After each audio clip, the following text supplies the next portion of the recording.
সমস্যা কি আপনার? প্রতিদিন এভাবে ফলো করেন কেন মেয়েকে? লোকে কি ভাববে? আপনার জন্য তো দেখছি এখন ঘর থেকে বের হওয়া দুষ্কর হয়ে উঠেছে। আগে আপনি নিমির বাসায় জ্বালাতেন, আর এখন রাস্তাঘাটে। ইন্দুপ্রভার কথায় লোকটার মধ্যে কোনো ভাবান্তর হলো না, বরং লোকটা ইন্দুপ্রভার হাতে থাকা বাজারের ব্যাগটা নিজের হাতে নিয়ে ইন্দুপ্রভার হাত ধরে হাঁটতে লাগলো। ইন্দুপ্রভার রাগ সপ্তম আকাশে। এই লোক কি কিছুই বুঝে না? লোকজন কিভাবে আর চোখে তাকিয়ে আছে, সেদিকে কি লক্ষ্য আছে তার? ইন্দুপ্রভা লোকটার থেকে নিজের হাত ছাড়ানোর চেষ্টা করতে লাগলো, কিন্তু ফলাফল শূন্য। বাড়ির মোড়ে আসতেই লোকটা ইন্দুপ্রভার হাত ছেড়ে দিয়ে বলে, নাও এখন বাসায় যাও। আর হ্যাঁ, বাসা থেকে একা একা বের হবা না, সাথে ছোট ভাই বা আন্টিকে নিয়ে আসবা। আর তা না হলে আমাকে ফোন দিবা। আমার ফোন নাম্বার আছে না তোমার কাছে? আরে ধুর, আমিও না থাকবে কি করে? কাল তো নতুন সিম কিনেছি, বাকি 10টা সিম তো তোমার ব্লক লিস্টে। এই, তুমিও সিম চেঞ্জ করেছো তাই না? তাই তো বলি, নাম্বার বন্ধ কেন? ইন্দুপ্রভার মাথা ধরে গেল লোকটার বকবক শুনতে শুনতে। কোন কুলক্ষণে যে এই লোকের সাথে তার দেখা হয়েছিল। সেই 3 মাস ধরে লোকটা ইন্দুপ্রভাকে পাগল বানিয়ে ছাড়ছে। ইন্দুপ্রভা কোনো কথা না বাড়িয়ে বাজারের ব্যাগ নিয়ে বাসার দিকে যেতে যেতে বলে, আগে বাসায় যান, ডক্টর দেখান। দিনকে দিন আপনার পাগলামি বেড়ে চলছে। আপনার আম্মা জানলে কি হবে ভেবে দেখেছেন? পেছন থেকে তুহিন কিছুটা জোরে বলে ওঠে, আম্মা জানলে জানবে, সমস্যা কোথায়? আর হ্যাঁ, আমার মনের ডক্টর তো আপনি। একটু চিকিৎসা করে দেখুন তো, এই হৃৎপিণ্ডটায় কি আছে যে সারাক্ষণ ইন্দুপ্রভা ইন্দুপ্রভা করে? ইন্দুপ্রভা দাঁড়িয়ে যায়। আপনার হৃৎপিণ্ডটায় আস্ত গোবর ভরা আছে, তাই ইন্দুপ্রভা ইন্দুপ্রভা করে। আর আসবেন না আমার সামনে। বারবার আপনার সামনে আসবো, আপনার বাসার সামনে এসে দাঁড়ায় থাকবো, আপনি পারলে আটকান। তুহিনের এমন গা ছাড়া কথা দেখে ইন্দুপ্রভার রাগ হলো। আপনার আম্মাকে কিন্তু আমি বলে দিব, তার ছেলে শহর থেকে ডাক্তারি পড়ে গ্রামের মেয়েদের উত্ত্যক্ত করে। তুহিন ভ্রুকুটি করে জিজ্ঞেস করে, আমি আর কাকে উত্তক্ত করছি? এই যে, আমি আপনার বারণ করার পরেও আমার পেছন পেছন রোজ আসেন, বাসার সামনে দাঁড়িয়ে থাকেন। আপনার জন্য যে গ্রামের সবাই আমাদের দিকে আঙুল তুলবে, এটা কি ভেবে দেখেছেন একবারও? তাহলে আমার আম্মাকে তোমাদের বাসায় পাঠাই। আপনার আম্মাকে আমাদের বাসায় পাঠাবেন কেন? কেন আবার বিয়ের দিন তারিখ ঠিক করার জন্য? আমি অবাক হচ্ছি, আপনার মতো পাগলকে ডাক্তার হবার জন্য সার্টিফিকেট কে দিল? আপনি হসপিটালের রোগী রেখে একটা মেয়ের পেছন দিনরাত পড়ে থাকেন, চাকরি চলে যাবে না? তোমায় কে বলল আমি রোগী না দেখে শুধু তোমার পেছনে পড়ে থাকি? রোগী দেখা শেষ করেই তোমায় দেখতে আসি, আবার যখন সময় হয় তখন চলে যাই।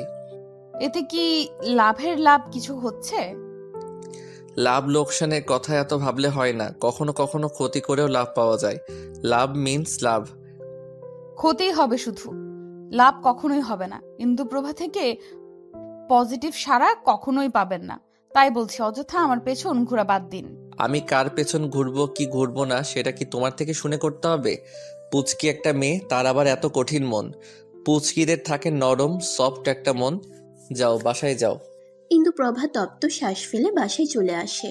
তুহিন যতক্ষণ ইন্দুপ্রভাকে দেখা যায় ততক্ষণ তাকিয়ে থাকে। ইন্দুপ্রভা চোখের আড়াল হতেই তুহিন চলে আসে। ইন্দুপ্রভা বাসায় আসতেই তার মা মনোয়ারা বেগম মেয়ের হাত থেকে বাজারের ব্যাগটা হাতে নিয়ে বলে, এত দেরি হলো কেন রে ইন্দু? পাড়ার মোড়ে ছেলেগুলো কি আজকেও উত্ত্যক্ত করেছিল? ইন্দুপ্রভা বারান্দায় থাকা বেঞ্চে বসে উনা দিয়ে শরীরের ঘাম মুছতে মুছতে বলে, না না মা, এখন আর ছেলেগুলো উত্তক্ত করে না, ভালো হয়ে গেছে। মনোয়ারা বেগম মেয়ের মাথায় হাত বুলিয়ে বলে, খুব কষ্ট হয় তোর, তাই না ইন্দু, এই সংসার চালাতে? আজ তোর বাবা বেঁচে থাকলে এত কষ্ট আমাদের করতে হতো না। ইন্দুপ্রভার মাথা থেকে মায়ের হাত সরিয়ে হাতের উল্টো পিঠে চুমু খেয়ে বলে, না মা, কোনো কষ্ট হয় না। মুখে যতই বলিস কষ্ট হয় না, আমি তো জানি, আমি তো মা, তোর মনের কষ্টটা তো বুঝি। সারাদিন স্কুলে ক্লাস করিয়ে আবার টিউশনি করানো, নিজের জন্য তো সময়ই নেই তোর। সময় নেই কে বলেছে? এই যখন সারাটা রাত তোমায় জড়িয়ে ধরে ঘুমাবো, এইটাই তো সারাদিনের ক্লান্তি এক নিমেষেই শান্তিতে পরিণত করে দিবে। আচ্ছা ওঠ, যা ফ্রেশ হয়ে আয়, খাবার বাড়ছি, খেতে হবে তো। ইন্দুপ্রভা মাথা নাড়িয়ে গোসলখানায় যায়। গোসল করতে হবে, সারাদিনের ধুলো ময়লা সব উড়ে এসে শরীরে ভিড়েছে। এই স্মৃতি, দাঁড়াও তো, তোমার কাছে ইন্দুর নাম্বার আছে, দাও তো আমায়। হসপিটালে যাওয়ার পথে হঠাৎ রাস্তায় ইন্দুর ফ্রেন্ড স্মৃতিকে দেখে কথাটা বলে ওঠে তুহিন। স্মৃতি তুহিনকে দেখে স্মিত হেসে বলে, আসলে ভাইয়া, ইন্দুর নাম্বার তো আমার কাছে নেই। তুহিন দুহাত বুকে গুজে শটান হয়ে দাঁড়িয়ে বলে, দেখো স্মৃতি, মিথ্যা বলো না, জানো না মিথ্যা বলা মহাপাপ। তোমার মতো এত সুইট মেয়ে মিথ্যা বলবে আমি কল্পনা তো ভাবতে পারিনি। ভাইয়া, ইন্দু আপনাকে তার নাম্বার দিতে না করেছে। যদি জানে আমি আপনার নাম্বার দিয়েছি, তাহলে আমার সাথে ফ্রেন্ডশিপ নষ্ট করে দিবি ইন্দু। আরে ছোট প্যাকেট জানবে না, তুমি দিয়ে যাও। ইন্দু বুঝতে পারবে না যে নাম্বার তুমি দিছো। সত্যি তো ভাইয়া? সত্যি। 0179, এটা ইন্দুর নাম্বার। ভাইয়া, ইন্দু যেন খুনা করে টের না পায় আমি দিছি। নিশ্চিন্তে বাড়ি যাও, চিল করো, ইন্দু জানবে না। আচ্ছা ভাইয়া, আমি আসি। তুহিন নাম্বারটা ইন্দু প্রভা লিখে ব্ল্যাক ইমোজি দিয়ে সেভ করে। এবার জ্বালাতে পারবে ফোন দিয়ে। আর যদি এই নাম্বার ব্লক করছে, তাহলে সোজা বাসায় গিয়ে ইচ্ছে মতো বকে আসবে হার্টলেস মেয়েটাকে। কি রে, তুই কই? রাত তো অনেক হলো, বাসায় আসবি কখন? হসপিটালে নিজের কেবিনে বসেছিল তুহিন। মায়ের ফোন আসতেই ফোন রিসিভ করে কানে নিতেই কথাটা বলে উঠে তনয়া বেগম। তুহিন কাঁধের সাথে ফোন চেপে এক হাত দিয়ে ফাইল চেক করতে করতে বলে, মা তুমি খেয়ে ঘুমিয়ে পড়ো, আসতে লেট হবে, আর দরজা লাগিয়ে ঘুমিয়ে পড়ো। আমার কাছে এক্সট্রা চাবি আছে যাওয়ার জন্য। প্রতিদিন রাতে এত লেট করিস কেন বলতো? চিন্তা হয় বাপ, বিয়েটি করে নে, আর এই চিন্তা থেকে মুক্তি দে আমায়। আশ্চর্য মা, আর তুমি বিয়ের কথা বলছো? এটা কোনো কথার কথা বললা তুমি? মারবো এক চর। বিয়ের বয়স হয়নি বলে ছেলের। এই শোন, তোর যেই বয়স তখন তোর বাপ এক বাচ্চার বাপ ছিল। হয়েছে মা, রাখো, আমার কাজ আছে, তুমি খেয়ে ঘুমাই পড়ো। কথাটা বলে তুহিন ফোন কেটে দেয়। ফোনের স্ক্রিনে মায়ের নাম্বারের নিচে ইন্দুর নাম্বার দেখে কোনো কিছু না ভেবে ফোন দিয়ে ফেলে। ইন্দু প্রভা ব্যালকনির রেলিংয়ে দুহাত ভর দিয়ে রাতের আকাশে জলজল করতে থাকা তারাগুলোর দিকে তাকিয়ে আছে। জীবনের হিসাব মিলছে না তার। জীবন তাকে কোথায় থেকে কোথায় নিয়ে আসলো 2 বছরের মাথায়। যেই মেয়ে কষ্ট কি সেই জিনিসটাই বুঝতো না, আর সেই মেয়ে আজ পুরো সংসারের বোঝা মাথায় নিয়ে চলে। যে মেয়ে কখনো বাবা মাকে ছেড়ে বাড়ির বাহিরে বের হয়নি, সেই মেয়ে সারাদিন বাহিরে কাজের সন্ধানে এদিক ওদিক ছোটাছুটি করছে। আজ খুব বাবার কথা মনে পড়ছে। বাবা নামক ছায়াটা মাথার উপর না থাকলে বোঝা যায় জীবন কত কঠিন। বাবার মুখটা বড্ড ভেসে আসছে চোখের সামনে। এই তো সেদিন বুকে জড়িয়ে ধরে মাথায় চুমু খেয়ে বলল, 2 দিন পরই ফিরে আসবো মা, তখন তোমায় বইমেলায় নিয়ে যাব। 2 দিন চলে গেল, বাবাও ফিরে আসলো, কিন্তু জীবিত নয়, মৃত। নানি অ্যাক্সিডেন্ট কেড়ে নিল একটা সুখী পরিবারের সব সুখ এক মুহূর্তে। কথাটা মনে পড়তেই শরীর কেঁপে উঠল ইন্দুর। গলা ধরে আসলো, চোখ বেয়ে গড়িয়ে পড়ল কয়েক ফোঁটা অশ্রু। রাত অনেক হয়েছে, কাল যেতে হবে স্কুলে। কথাটা চট করে মাথায় আসতেই রুমের দিকে পা বাড়াতেই হাতে থাকা ফোনটা বেজে উঠে ইন্দুর। ফোনের স্ক্রিনে অচেনা নম্বর দেখে আর রিসিভ করলো না। পরপর 2 বার ফোন আসায় ফোনটা রিসিভ করে কানে নিতেই ওপাশ থেকে গম্ভীর কণ্ঠ ভেসে আসলো, ঘুমাওনি নিশ্চিত? তাহলে ফোন ধরতে এত দেরি হলো কেন? ইন্দু প্রভা কানের থেকে ফোনটা সামনে এনে নাম্বারটা ভালো করে দেখে। লোকটা তার নাম্বার কোথায় পেল আবার? আপনি আমার নাম্বার কোথায় পাইছেন? প্রশ্নকারী যখন প্রশ্ন করে তখন উত্তর দিতে হয়, পাল্টা প্রশ্ন করতে হয় না। টিচার হয়েও এই কথাটা জানো না? না, জানি না। নাম্বার কই পাইছেন? আপনার জ্বালায় অতিষ্ঠ আমি, বুঝতে পারেন না? আর কখনো ফোন দিবেন না বলে রাখলাম। এভাবে কথা বলো কেন? একটু সফটলি কথা বলো, আবেগ দিয়ে। আমার মনে এত আবেগ নাই, বুঝছেন? ফার্দার আর কল দিবেন না। অবশ্যই কল দিব। এবার যদি নাম্বার ব্লক করছো তো দেখো কি করি। কি করবেন? বেশি কিছু না, তোমার বাসায় গিয়ে তোমার ফোনটা হাতে নিয়ে ব্লকটা ছুটাই আসবো, আর তোমার আম্মুকে জিজ্ঞেস করব তোমার কথা এত তিতে কেন, ছোটবেলায় মুখে মধু কেন দেয়নি। পাগল আপনি? আপনার মতো পাগলের সাথে কথা বললে আমিও পাগল হয়ে যাব। রাখেন ফোন। তুহিন ফোনটা কানে নিয়ে কেবিনের জানালার পাশে দাঁড়িয়ে আকাশে থাকা চাঁদটার দিকে তাকিয়ে থমথমে গলায় বলে, পাগল ছেলেটাকে সামলাও না হিন্দু, সে যে দিনকে দিন পাগল হয়ে যাচ্ছে তোমার জন্য। চোখে কি দেখো না তোমার জন্য আমার মনে সঞ্চিত হওয়া ভালোবাসা? এত অবুঝ কেন তুমি? একটু বুঝো আমায়। দেখুন তুহিন, আপনি শুধু শুধু সময় নষ্ট করছেন। আমি আপনাকে ভালোবাসতে পারবো না, কতবার বলেছি, বোঝেন না কেন? আপনি তো ছোট বাচ্চা নন। আমার থেকেও বেটার, সুন্দর, শিক্ষিত মেয়ে ডিজার্ভ করেন। এই মেয়ে, আমি কখনো বলছি তোমার থেকে বেটার সুন্দর শিক্ষিত মেয়ে চাই আমার শুধু এই ইন্দুপ্রভাকে চাই। তার মন আমি ঠিক জয় করে নিব। ভালোবেসেছি তোমায় ছেড়ে দেওয়ার জন্য নয়, বুঝলে? রাখি এখন, কাল আবার ফোন দিব, রিসিভ করবে, কেমন? শুভরাত্রি। কথাটা বলে তুহিন ফোন কেটে দেয়। ইন্দু তপ্ত শ্বাস ফেলে নাম্বারটা ব্লক লিস্টে রেখে দেয়। এই ছেলের জন্য না জানি কি কি প্রবলেম তাকে ফেস করতে হয় আল্লাহই জানে। পরপর দুটো লম্বা শ্বাস নিয়ে ব্যালকনি থেকে রুমে চলে আসে। এবার না ঘুমালেই নয়। ভাই আর মায়ের জন্য অনেক কিছু করা বাকি। তাদের সুস্থ লাইফের জন্য নিজেকে ঠিক রাখতে হবে। উপরে চরকির মতো ঘুরতে থাকা ফ্যানের দিকে তাকিয়ে চোখ বুজে বলে, ভুলভাল জিনিসের প্রতি ঝোঁকা যাবে না। এরা হচ্ছে ইন্দুপ্রভার জন্য নিষিদ্ধ। সবার জীবনে বিয়ে সংসার একমাত্র লক্ষ্য থাকে না, কারোর কারোর জীবনে এইসব ব্যতীত অনেক লক্ষ্য থাকে। তুহিন, আপনি যে ফুল ভেবে কাটায় হাত দিচ্ছেন, এটা আজ না বুঝলেও একদিন ঠিক উপলব্ধি করতে পারবেন। তখন নিজেকে কি করে ক্ষমা করব?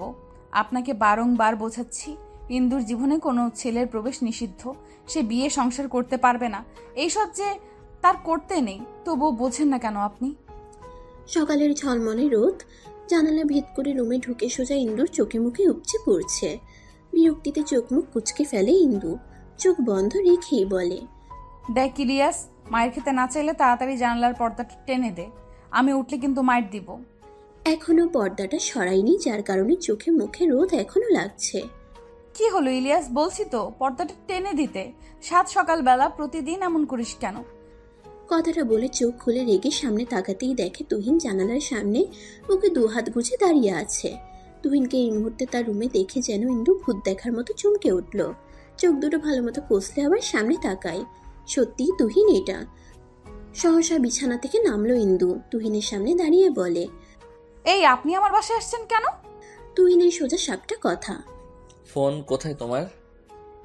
আমার ফোন যেখানে খুশি সেখানে থাকুক। আপনি আমার বাসায় এসেছেন কেন? তার উপর আমার বেডরুমে। ম্যানার্স শেখেননি? মা মা, এই ছেলে আমার রুমে আসলো কি করে? বাসায় ঢুকতে দিছো কেন অপরিচিত ছেলেকে? মেয়ের ডাক শুনে হুড়মুড়িয়ে রুমে ঢুকে মনোয়ারা বেগম। মনোয়ারা বেগমকে দেখে তুহিন বলে, দেখছেন আন্টি, বলেছিলাম ইন্দু আমার সাথে রুট ব্যবহার করবে, দেখলেন তো, তাই করলো। এখন আবার বলছে আমি নাকি অপরিচিত। আন্টি, আমি কি অপরিচিত আপনিই বলেন?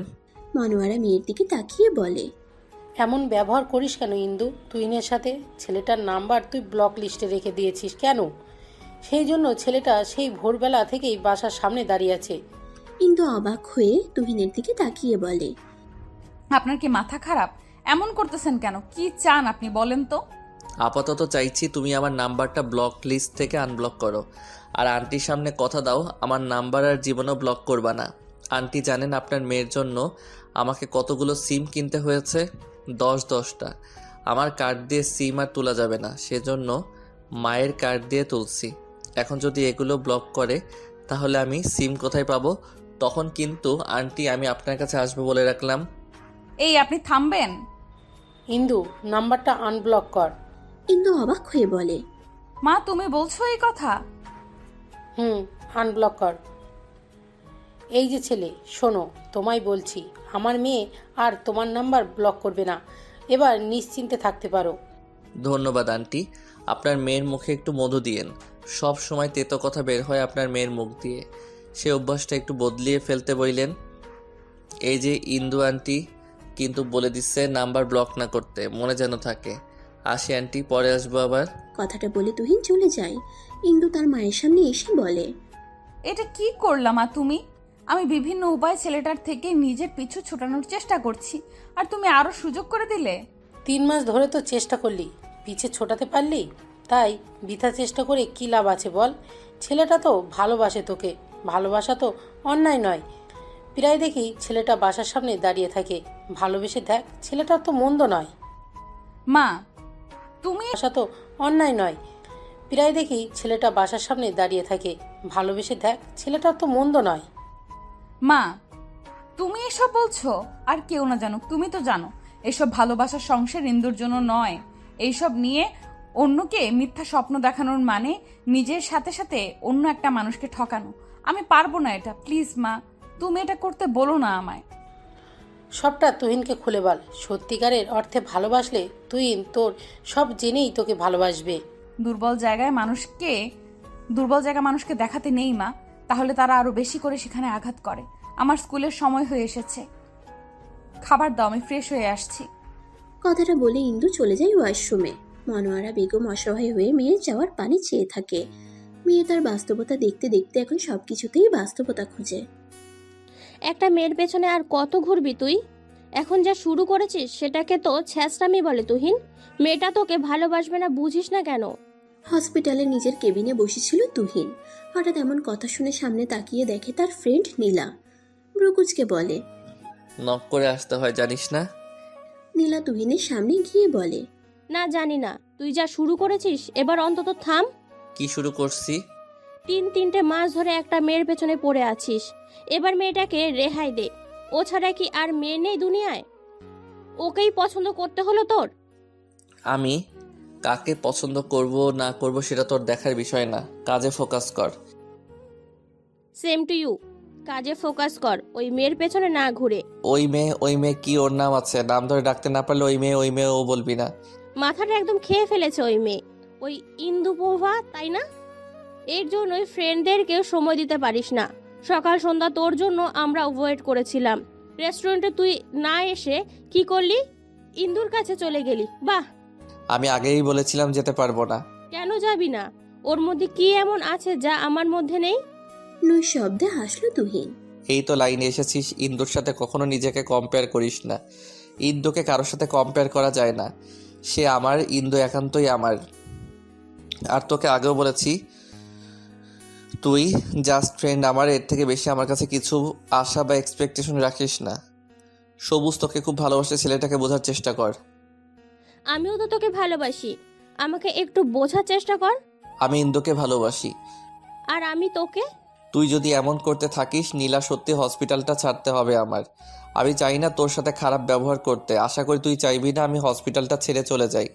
কথাটা বলে তুহিন কেবিন থেকে বেরিয়ে যায়। একটা অপারেশন আছে, অপারেশনটা তার হাতেই হবে, সেজন্য প্রিপেয়ার্ড হতে হবে। নীলা তুহিনের যাওয়ার পানে তাকিয়ে থাকে। অজান্তেই দুফোঁটা অশ্রু গড়িয়ে পড়ল গাল বেয়ে। আমরা এমন মানুষকে ভালোবেসে ফেলি যার মনে অন্যের বসবাস থাকে। ভালোবাসার এত কষ্ট কেন? এত পীড়া দেয় কেন? সহ্য হয় না। আজ স্কুল অন্যান্য দিনের চাইতে তাড়াতাড়ি ছুটি দেওয়া হয়েছে। কাল এক্সাম সিট ফেলবাবে, সেজন্য ইন্দু স্কুল থেকে বেরিয়ে সোজা নিমির বাসায় চলে যায়। নিমি এবার ক্লাস 5-এ পড়ে। নিমিদের বাসায় গিয়ে কলিং বেল বাজাতেই নিমির মা দরজা খুলে দেয়। ইন্দু সৌজন্যের একটা হাসি দিয়ে বলে, নিমি কোথায়? নিমির মা নীলিমা হেসে বলে, সে তোমার জন্য পড়ার টেবিলে বসে অপেক্ষা করছে। ইন্দু নিমির রুমে ঢুকে দেখে নিমি খুব মনোযোগ সহকারে কিছু একটা আঁকার চেষ্টা করছে। ইন্দু এগিয়ে গিয়ে দেখে নিমি তার ম্যামকে আঁকার চেষ্টা চালাচ্ছে।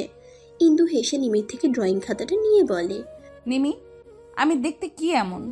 নিমি উৎফুল্ল নিয়ে বলে, ম্যাম, সুন্দর হয়েছে না? অনেক সুন্দর হয়েছে, তবে আমার পাশে এই লোকটা কে? নিমি ড্রয়িং খাতাটা ইন্দুর হাত থেকে নিয়ে বলে, এটা তো তুহিন ভাইয়া। মুহূর্তেই ইন্দুর মুখে রাগ স্পষ্ট হলো। ড্রয়িং খাতাটা শব্দ করে বন্ধ করে বলে, বই বের করো। নিমি বই বের করলে ইন্দু তাকে পড়াতে আরম্ভ করে। 3 মাস আগে নিমিকে পড়ানোর জন্য এসেছিল এই এলাকায়। তখনও চিনত না ইন্দু কোনটা নিমিদের বাসা। ফ্রেন্ডদের থেকে জেনেছিল যে নিমির টিউটর লাগবে। ঠিকানাও নিয়েছিল, কিন্তু নিমি আর তুহিনদের বাসা পাশাপাশি হওয়ায় ভুল করে তুহিনদের বাসায় নক করে ফেলেছিল ইন্দু। হঠাৎ কলিং বেলের আওয়াজ পেয়ে তুহিন এগিয়ে গিয়ে দরজা খুলে সামনে অপরিচিত একটা মুখ দেখে থমকে যায়। গোল জামা পরিহিত মেয়ে, চুলগুলো খোপা করা, কপালের মাঝ বরাবর কালো তিল, মুখে রয়েছে ঘামের ছিটে ফোঁটা। এতেই যেন মেয়েটাকে লাগছে অপসরি।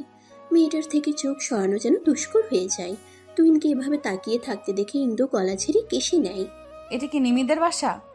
তুহিন চোখ বন্ধ করে জোরে নিঃশ্বাস নিয়ে বলে, এটা নিমিদের বাসা না, পাশের বাসাটা নিমিদের। কিন্তু আপনি কে? ও সরি, আসলে আমি বুঝতে পারিনি, দুঃখিত। কিন্তু আপনি কে? নিমির নতুন টিউটর। নাম কি আপনার? জি। কানে কম শোনেন নাকি? বলেছি আপনার নাম কি? সেটা আপনাকে কেন বলবো? আচ্ছা, না বললেন জেনে নিব। পড়ালেখা করেন কোন ক্লাসে? ইন্দুর রাগ উঠে গেল। লোকটা এত কথা জিজ্ঞেস কেন করছে? ইন্দু প্রশ্নের কোনো উত্তর না দিয়ে সোজা নিমিদের বাসায় চলে আসে। সেই থেকে রোজ নিমিদের বাসায় আসার সময় গেটের সামনে দাঁড়িয়ে থাকতো। কথা বলার জন্য চেষ্টা করত, কিন্তু ইন্দু তুহিনকে ইগনোর করে চলে আসতো। কাছের কিছু ফ্রেন্ডরা নিমির থেকে বাসার ঠিকানা, নাম কি করে সব জেনেছে। সেই থেকে লোকটা পেছনে পড়ে আছে, ভালোবাসি বলে বলে পাগল করে ফেলছে। কতবার ইন্দু বলেছে যে সে তাকে ভালোবাসে না, এমনকি মিথ্যাও বলেছে যে ইন্দু অন্য কাউকে ভালোবাসে, তার বিয়ে ঠিক হয়েছে। ছেলেটা সেই মিথ্যাও ধরে ফেলছে। ম্যাম, অঙ্ক করা শেষ। হঠাৎ নিমির কথাই ঘোর ভাঙে ইন্দুর। খাতাটা নিয়ে অঙ্কগুলো দেখে আর কিছুক্ষণ পড়িয়ে বাসায় চলে আসে। আজকাল তোকে এত অন্যমনস্ক লাগে কেন তুহিন? কিছু হয়েছে? তুহিন ডাইনিং টেবিলে বসে ভাত না খেয়ে অনেকক্ষণ যাবৎ ভাতের প্লেটে হাত নাড়াচ্ছিল। সেটা দেখে তুহিনের মা তনয়া বেগম কথাটা বলে ওঠে। তুহিন মায়ের দিকে তাকিয়ে বলে, আচ্ছা মা, তোমার ইন্দুপ্রভাকে কেমন লাগে? তনয়া বেগম ভ্রুকুটি করে বলে, নিমির টিউটর? হুম। বেশ ভালোই তো মেয়েটা, গোছগাছ পরিপাটি। কিন্তু তুই হঠাৎ ইন্দু বাবার কথা বলছিস কেন? তাকে তোমার ছেলের বউ করলে কেমন হবে? তনয়া বেগম আশ্চর্য হয়। মানে কি? ইন্দু বাবাকে তুই বিয়ে করতে চাইছিস? মা, আই থিঙ্ক তোমার আপত্তি থাকার কথা নয়। আমার আপত্তি নেই। তাহলে মা, ইন্দুর বাসায় প্রস্তাব নিয়ে যাও। সে না হয় যাব, কিন্তু কোনো কিন্তু নয় মা, দেখতেছো তো আমি ঠিক মতো খাওয়া দাওয়া করি না, অন্য মনস্ক হয়ে থাকি, তুমিই তো বললা। দেখো, চোখের নিচে মেয়েদের মতো ডার্ক সার্কেল হয়ে গেছে। তুমি তো সেদিন বললা বিয়ে দিবা, তাহলে? আচ্ছা বাপ, আমি কালই যাব ইন্দুর বাসায়। শুধু গেলেই হবে না মা, ইন্দুকে রাজিও করাতে হবে তোমার। সে কি? আমি কেন রাজি করাবো? ইন্দু আমায় বিয়ে করতে রাজি না মা, তুমি তাকে বোঝাবা, রাজি করাবা। আমি কিন্তু ইন্দুকে না পেলে দেবদাস হয়ে যাব মা, তখন কিন্তু কেঁদে কেটেও আমায় রোমিও বানানো যাবে না। আচ্ছা আমি দেখছি, তুই আগে খেয়ে নে। আসসালামু আলাইকুম ভাবি, আমি তুহিনের মা। চিনেন তো তুহিনকে? মনোয়ারা বেগম সালামের জবাব দিয়ে সৌজন্যমূলক হাসি উপহার দিয়ে দরজা ছেড়ে সরে দাঁড়ায় তুহিনের মাকে ভেতরে ঢুকতে দেওয়ার জন্য। তুহিনের মা ভেতরে ঢুকে। মনোয়ারা বেগম তনয়া বেগমকে সোফায় বসতে বলে কিচেন রুমে গিয়ে হালকা নাস্তার ব্যবস্থা করতে নিলে তনয়া বেগম বাধা দেয়। মনোয়ারা বেগমের হাত ধরে বলে, আপা, আপনার সাথে আমি কিছু কথা বলতে এসেছি। বলুন, কি কথা আপা? তনয়া বেগম কিভাবে শুরু করবেন বুঝতে পারছেন না। বেশ খানিকটা সময় হাঁসফাঁস করে বলে, আপা, ইন্দু বাবাকে আমি আমার তুহিনের জন্য নিতে চাইছি, আপনি প্লিজ অমত করবেন না? মনোয়ারা বেগম আন্দাজ করেছিলেন যে তনয়া বেগম এমন কথাই বলবেন, কিন্তু এই কথার প্রেক্ষিতে মনোয়ারা বেগমের কি বলা উচিত সেটা তার সত্যিই জানা নাই। অতঃপর কিছু বলার জন্য উদ্যত হলে রুম থেকে ইন্দু বেরিয়ে এসে বলে, মাফ করবেন আন্টি, আপনার ছেলেকে বিয়ে করা আমার পক্ষে সম্ভব নয়। আপনার ছেলেকে আগেই বলে দিয়েছি, তবুও যে কেন বেহায়ার মতো আপনাকে পাঠালো আমার মাথায় আসছে না। কথাটা তনয়া বেগমের গায়ে লাগলেও ছেলের জন্য শুয়ে নিল। মুখে হাসির আভা ফুটিয়ে বলে, আমার ছেলেকে বিয়ে করতে তোমার অসুবিধা কোথায় ইন্দু? একটা ছেলেকে বিয়ে করতে হলে যা যা গুণ থাকা লাগে সে সবই তো আমার ছেলের আছে। ইন্দু তনয়া বেগমের দিকে তাকিয়ে গম্ভীর কণ্ঠে বলে, আপনার ছেলেকে আমার পছন্দ না আন্টি, আপনি প্লিজ এটা নিয়ে আর বাড়াবাড়ি করবেন না। আপনার ছেলেকে আমি বিয়ে করব না। আই হোপ আপনি আপনার ছেলেকে বোঝাবেন আমাকে যেন আর বিরক্ত না করে, কারণ ব্যবহারেই বংশের পরিচয় আন্টি। আশা করি বুঝতে পারছেন কি মিন করছি। তনয়া বেগম তবদা খেয়ে যায়। আমার ছেলেকে কেন পছন্দ না তার একটা রিজন দাও ইন্দু। যদি যুক্তিসঙ্গত হয় তাহলে আমি তোমায় কথা দিচ্ছি আর কখনো আমার ছেলে তোমার সম্মুখে আসবে না। ইন্দু ভড়কে যায়। কি রিজন দিবে? তুহিন যথেষ্ট ভালো ছেলে, তাকে অপছন্দ করার রিজন নাই বলতে গেলে। ইন্দুকে চুপ থাকতে দেখে তনয়া বেগম ফের বলে ওঠে, কি হলো, চুপ হয়ে গেলে যে? রিজন দাও।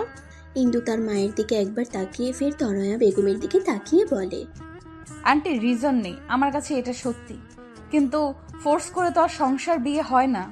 আমি মন থেকে আপনার ছেলেকে বিয়ে করতে চাইছি না। আপনি তো চাইবেন না আপনার ছেলের বৈবাহিক জীবনে অসুখী থাকুক। আপনি অন্য কোনো মেয়ে দেখুন আপনার ছেলের জন্য। আমি পারবো না আপনার ছেলেকে বিয়ে করতে। কথাটা বলে ইন্দু নিজের ঘরে চলে আসে।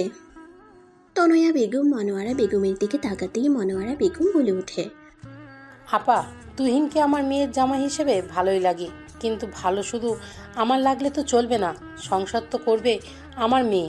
সে যদি এখন বিয়ে করতে না চায় তাহলে আমি তো জোর করতে পারি না। আপনার কথায় সম্মত পোষণ করছি আমি আপা, কিন্তু আমার ছেলেটা তার বাবা মারা যাওয়ার এতগুলো বছর পর মুখ ফুটে এই প্রথম কিছু চেয়েছে আমার কাছে। আমি আশ্বস্তও করেছি ইন্দুকে রাজি করাবো, কিন্তু আপনার মেয়ে তো রাজি হচ্ছে না। আপা সময় দিন আরও দুজনকে, আমি চেষ্টা করব ইন্দুকে রাজি করানোর। আপা একটু দেখবেন এই ব্যাপারটা। আজ আসি। কথাটা বলে তনয়া বেগম উঠে চলে যায়। মনোয়ারা বেগম ইন্দুর ঘরে গিয়ে দেখে ইন্দু ব্যালকনিতে বসে আছে।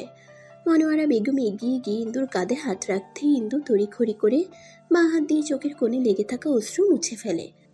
মনোয়ারা বেগম ইন্দুকে নিজের দিকে ঘুরিয়ে বলে, আর কত অশ্রু লোকানোর চেষ্টা করবি? ভালোবেসে ফেলেছিস ছেলেটাকে, স্বীকার করে নিচ্ছিস না কেন? ইন্দু মনোয়ারা বেগমের থেকে নিজেকে ছাড়াতে ছাড়াতে বলে, আমি কেন অশ্রু লুকানোর চেষ্টা করব? আর ওই ছেলেকে আমি ভালোবাসি। নাইস জোকস মা। মনোয়ারা বেগম স্মিত হাসে, মেয়ের মুখের দিকে তাকিয়ে বলে, মাকে মিথ্যা বলাও শিখে গেছিস? আমি তোর মা হই, তুই না। জন্ম আমি তোকে দিয়েছি, তুই না। কোনটা সত্যি বলছিস আর কোনটা মিথ্যে সেটা আমি খুব ভালো করেই টের পাই।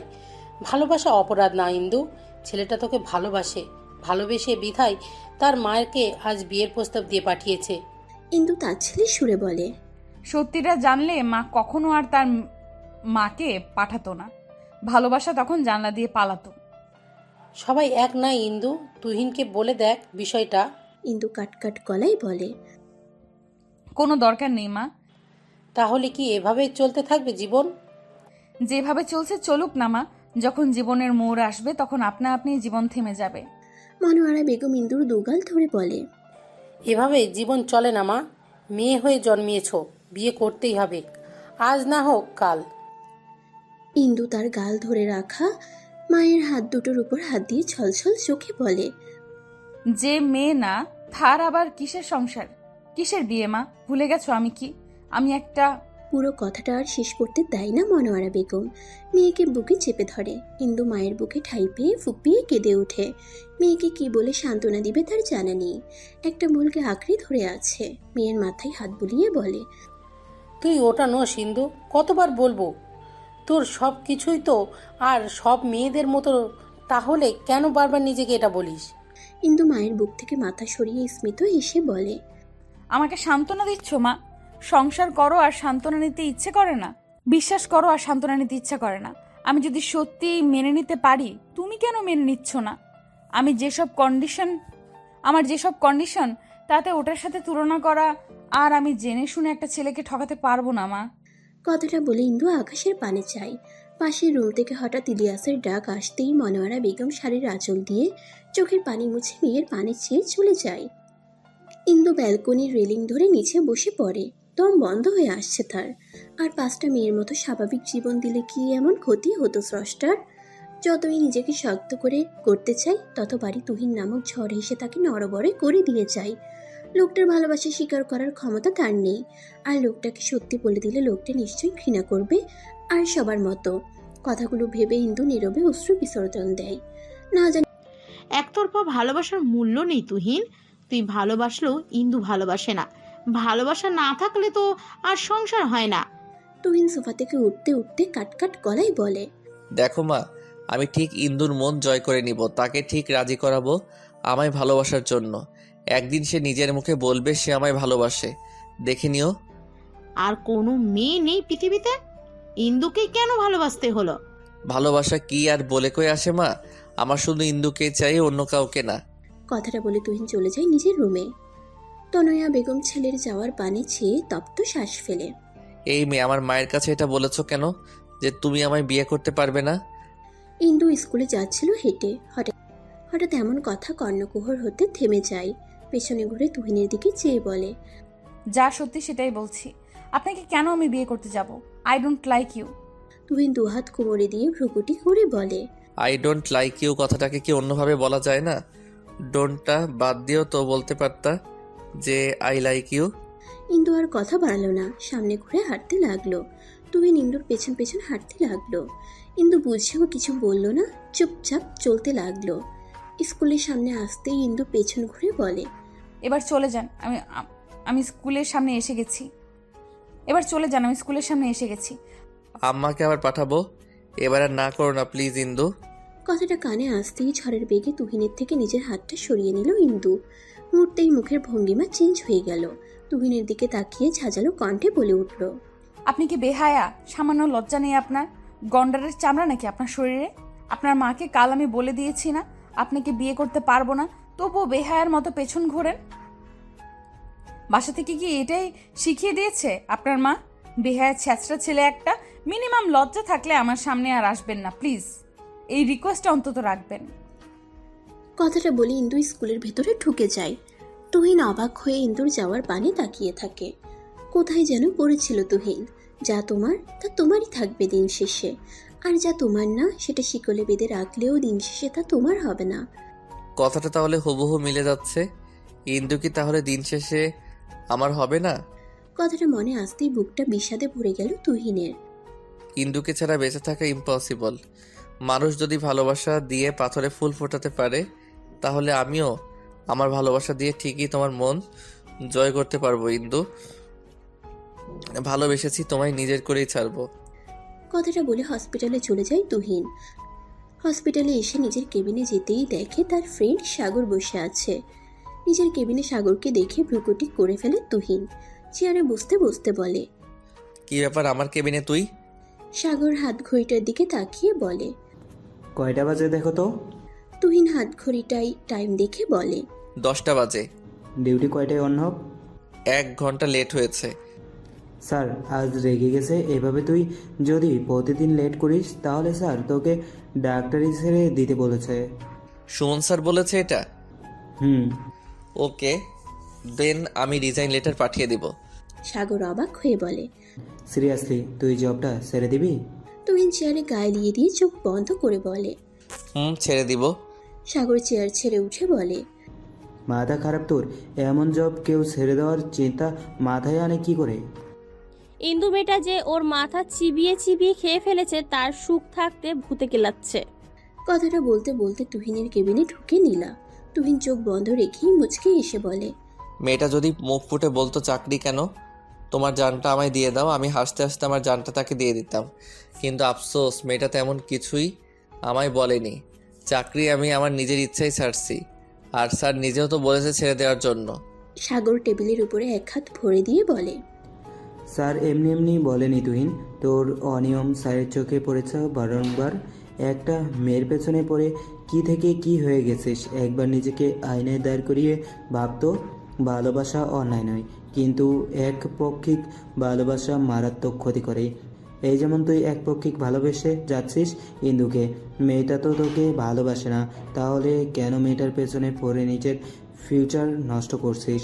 আন্টির কথা ভাব, আন্টি তোকে এত টাকা পয়সা খরচ করে ডাক্তারি পড়িয়েছে কি এই দিন দেখার জন্য?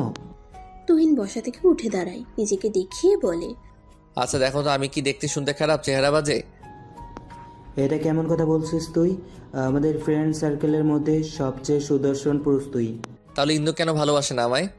নীলা অন্য মনস্ক হয়ে বলে, ইন্দু মেয়েটা যে ওর মাথা চিবিয়ে চিবিয়ে খেয়ে ফেলেছে, তাই সুখে থাকতে ভূতে কিলাচ্ছে। তোর চেহারার ব্যক্তিত্ব সব সৌন্দর্য, কিন্তু যারা ভালোবাসা পাওয়ার জন্য মানুষের কাছে ছ্যাঁচড়া বেহায়া হয়ে যায়, তাদেরকে মূলত বেহায়া হওয়ার কারণেই ভালোবাসে না মানুষ। উদার হওয়া নিশ্চয়ই দিতে হবে না। কথাটা বলে নীলা বেরিয়ে যায় কেবিন থেকে। সাগর তুহিনের কাঁধে হাত রেখে বলে, একটা ভুল ডিসিশনের ওপর কিন্তু তোর পুরো লাইফ নির্ভর করছে। ভেবেচিন্তে ডিসিশন নিস। কথাটা বলে সাগরও চলে যায়। তুহিন তপ্ত শ্বাস ফেলে।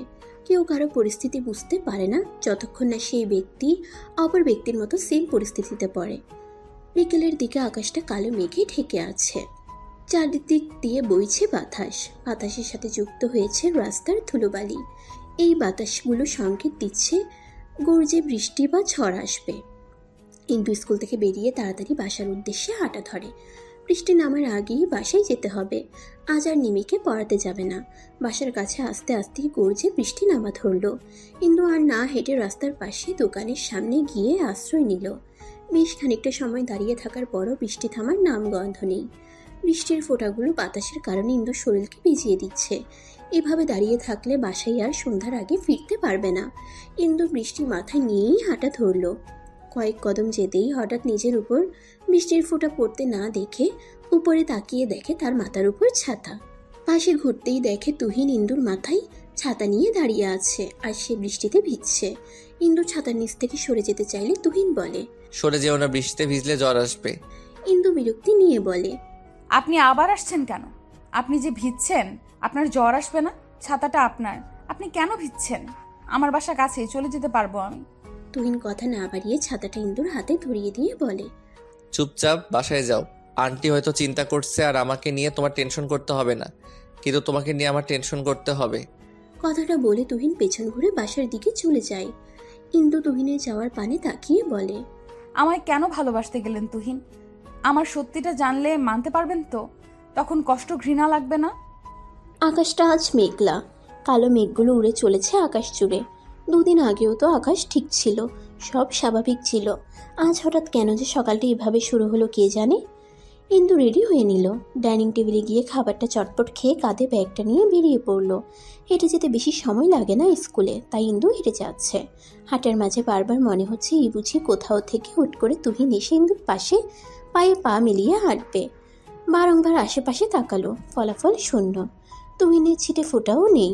নিজের কার্যকর্ম দেখে নিজেই বিরক্ত ইন্দু প্রভা। লোকটাকে মিস করতে শুরু করলো নাকি ইন্দু? হাতে থাকা ফোনটাই একবার সময় দেখে তাড়াতাড়ি হাঁটা ধরলো। স্কুলে এসে নিজের ক্লাসে চলে গেল ক্লাস নিতে। ক্লাসে মন বসছে না ইন্দুর, কিছু একটা শূন্যতা অনুভব করছে। কালো আকাশটার মতো তার মনটাও কেমন যেন হয়ে যাচ্ছে। ক্লাস থেকে বেরিয়ে করিডোরে এসে দেওয়াল ঘেঁষে দাঁড়ালো। 3 তলার উপর থেকে নিচের দিকে তাকিয়ে কিছু দেখতে লাগলো। এর মধ্যে কখন যে পাশে তার কলিগ সিয়াম এসে দাঁড়িয়েছে ইন্দু বুঝতে পারেনি। হঠাৎ কাশির আওয়াজে ইন্দুর ধ্যান ভাগে। পাশে তাকিয়ে সিয়ামকে দেখে ভরকে যায়। ইন্দুকে ভরকে যেতে দেখে সিয়াম বলে, রিল্যাক্স ইন্দু, তুমি এখানে অন্যমনস্ক হয়ে দাঁড়িয়েছিলে, তাই আসলাম। অন্য কিছু নিয়ে কি চিন্তিত তুমি? ইন্দু মুচকি এসে বলল, না না, তেমন কিছু না, আসলে মাথাটা ধরেছে অনেক, তাই আর কি। সিয়াম কিছুক্ষণ চুপ রইল, কিছু একটা ভেবে বলল, একটা কাজ করা যায় ইন্দু, পাশেই একটা ক্যাফে আছে, ওখানে দারুণ কফি পাওয়া যায়, তোমার মাথা ব্যথা গায়েব হয়ে যাবে। সিয়ামের কথাটা মন্দ লাগলো না ইন্দুর কাছে। এখন একটা কফিরই ভীষণ দরকার। ইন্দু ক্লাস থেকে নিজের ব্যাগটা নিয়ে ক্যাফের উদ্দেশ্যে হাঁটা ধরলে পেছন থেকে সিয়াম ডেকে ওঠে। ইন্দু পেছন ঘুরে জিজ্ঞাসু দৃষ্টিতে তাকালে সিয়াম গালভরা হাসি উপহার দিয়ে বলে, তোমাকে এটার সন্ধান দিলাম আমি, আর আমাকে না নিয়েই চলে যাচ্ছ? ইন্দু স্মিত এসে বলে, সরি, আসলে ভুলে গেছি আপনাকে ডাকতে। সেটাই দেখলাম, তাই নিজেই পিছু ডেকে চলে আসলাম। তাহলে যাওয়া যাক ক্যাফেতে। ইন্দু মাথা নাড়িয়ে হাঁটা ধরল। বুকের মাঝে কেমন যেন চিনচিন ব্যথা অনুভব হচ্ছে। কাজে মন বসলো না। এখন অর্ধেক রাস্তায় এসে আর ক্যাফেতে যেতে ইচ্ছে করছে না। কাউকে ভীষণ মিস করছে, কিন্তু কাকে? আনমনে হাঁটতে হাঁটতে ক্যাফে অবধি চলে আসলো। ক্যাফের সবার লাস্টে থাকা একটা ফাঁকা বেঞ্চে গিয়ে বসে পড়লো সিয়াম আর ইন্দু। সিয়াম ওয়েটারকে ডেকে 2টো কফি অর্ডার দিয়ে বকবক করতে লাগলো। ইন্দুর বিরক্ত লাগছে, তবুও ভদ্রতার খাতিরে চুপ রইল। ওয়েটার কফি দিয়ে গেলে ইন্দু সেটা মুখে নিয়ে সামনে তাকাতেই তুহিনকে দেখতে পেয়ে মুখে এক চিলতে হাসি ফুটে ওঠে, কিন্তু পরক্ষণেই হাসিটা মিলে যায়। ঘন অন্ধকার হয়ে যায় মুখখানা। তুহিনের পাশে অতি সুন্দরী একটা রমণী বসে আছে। তুহিন মুখ নাড়িয়ে কিছু বলছে আর মেয়েটা এক ধ্যানে তাকিয়ে আছে তুহিনের দিকে। ইন্দুর এটা সহ্য হলো না। মেয়েটার উপর না চাইতেও রাগ হলো। কফি আর খাওয়া হলো না ইন্দুর। সিয়ামকে রেখেই হনহন করে বেরিয়ে গেল ক্যাফে থেকে। তুহিন এতটাই মগ্ন ছিল রিপোর্টটার দিকে যে এখানে যে কেউ একজন তাকে জেলাস হয়ে রেগে তারই পাশ কাটিয়ে চলে গেছে সে বুঝতেও পারল না। রিপোর্ট থেকে মুখ সরিয়ে সামনে থাকা লামিয়া নামের মেয়েটার দিকে তাকিয়ে বলে, চিন্তা করবেন না, রিপোর্টটা আমি ভালো মতোই দেখেছি। আপনার বাবার তেমন সমস্যা নেই, আপনি অযথা টেনশন করছেন। লামিয়া নামের মেয়েটা তুহিনের থেকে রিপোর্টটা নিয়ে সৌজন্যমূলক হাসি উপহার দিয়ে টুকটাক কথা বলে চলে যায়। তুহিন তপ্ত শ্বাস ফেলে। একটা সপ্তাহ ধরে তার উপর দিয়ে কাজের প্রেশার যাচ্ছে অনেক। তার উপর এই মেয়ে বারবার ফোন দিয়ে বাবাকে অযৌক্তিক টেনশন সময় বের করে এসে বুঝিয়ে বলতে হলো শুধু শুধু টেনশন করছে।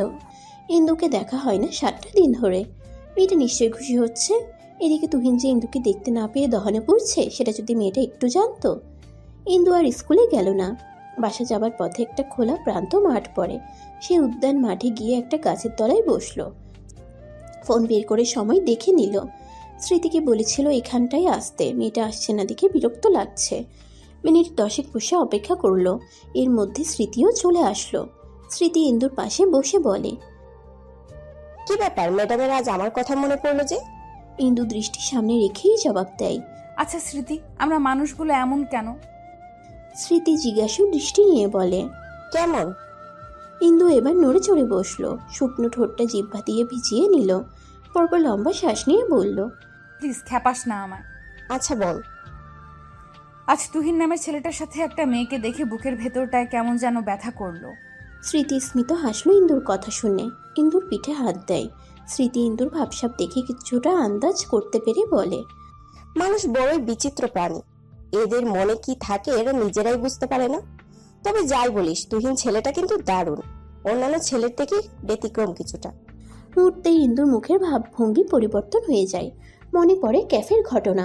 বসা থেকে উঠে দাঁড়ায়। কাঁধের ব্যাগটা শক্ত করে ধরে বলে, সব ছেলে এক, পাত্তা না পেলেই নতুন মেয়ের পেছন ঘোরা শুরু করে। তুই বাসায় চলে যা। কথাটা বলে ইন্দু হাঁটা ধরে। হঠাৎ রেগে যাওয়ার বিষয়টা বুঝলো না স্মৃতি। এই যে আমরা মানুষকে ভালোবেসে গ্রহণ করতে পারি না, আবার তাদেরকে অন্য কারোর সাথে দেখলে রাগ করে বসি। এই মেয়ে কবে যে নিজের ভালো বুঝবে কে জানে। তুই নাচ তাড়াতাড়ি কাজ সেরে বিকেলেই হসপিটাল থেকে বেরিয়ে পড়ে। ফোনের লক খুলে সোজা ইন্দুর নাম্বারে কল লাগায়। মেয়েটাকে দেখে না 2 দিন ধরে। ইন্দু বিছানায় অন্যমনস্ক হয়ে বসেছিল। ফোনে রিংটোন বেজে ওঠায় ফোনের স্ক্রিনে নাম্বারটা ভালো মতো না দেখেই ফোন রিসিভ করে হ্যালো বলতেই ওপাশ থেকে তুহিন বলে ওঠে, ইন্দু তুমি কি একটু নিচে আসতে পারবা? আমি তোমার বাসার নিচে দাঁড়িয়ে। ইন্দু বিছানা থেকে উঠে হন্তদন্ত হয়ে ব্যালকনিতে আসে। নিচের দিকে তাকিয়ে দেখে তুহিন ফোন কানে নিয়ে তার দিকে তাকিয়ে আছে। আপনি আসছেন কেন আমার বাসার সামনে? বলেছিলাম না না আসতে। তর্ক করার মুড নেই, নিচে আসো, খুব দরকার। আসতে পারবো না। তেরামি করতেছো কেন? নিচে আসো, 2 দিন দেখিনি, পাগল পাগল লাগছে। ইন্দু ভেঙচি কাটলো। পাগল পাগল লাগবে কেন? ক্যাফেতে কি ভালো লাগেনি? সুন্দরী রমণীর সামনে বসে ড্যাব ড্যাব করে তাকিয়েছিল, ভালো লাগেনি? তুহিন ইন্দুর কথার মানে বুঝলো না। ক্যাফের কথা মনে হতেই কালকের কথা মনে পড়লে কাল লামিয়া নামের মেয়েটার সাথে ক্যাফেতে ছিল। তার মানে ইন্দু সেখানে ছিল।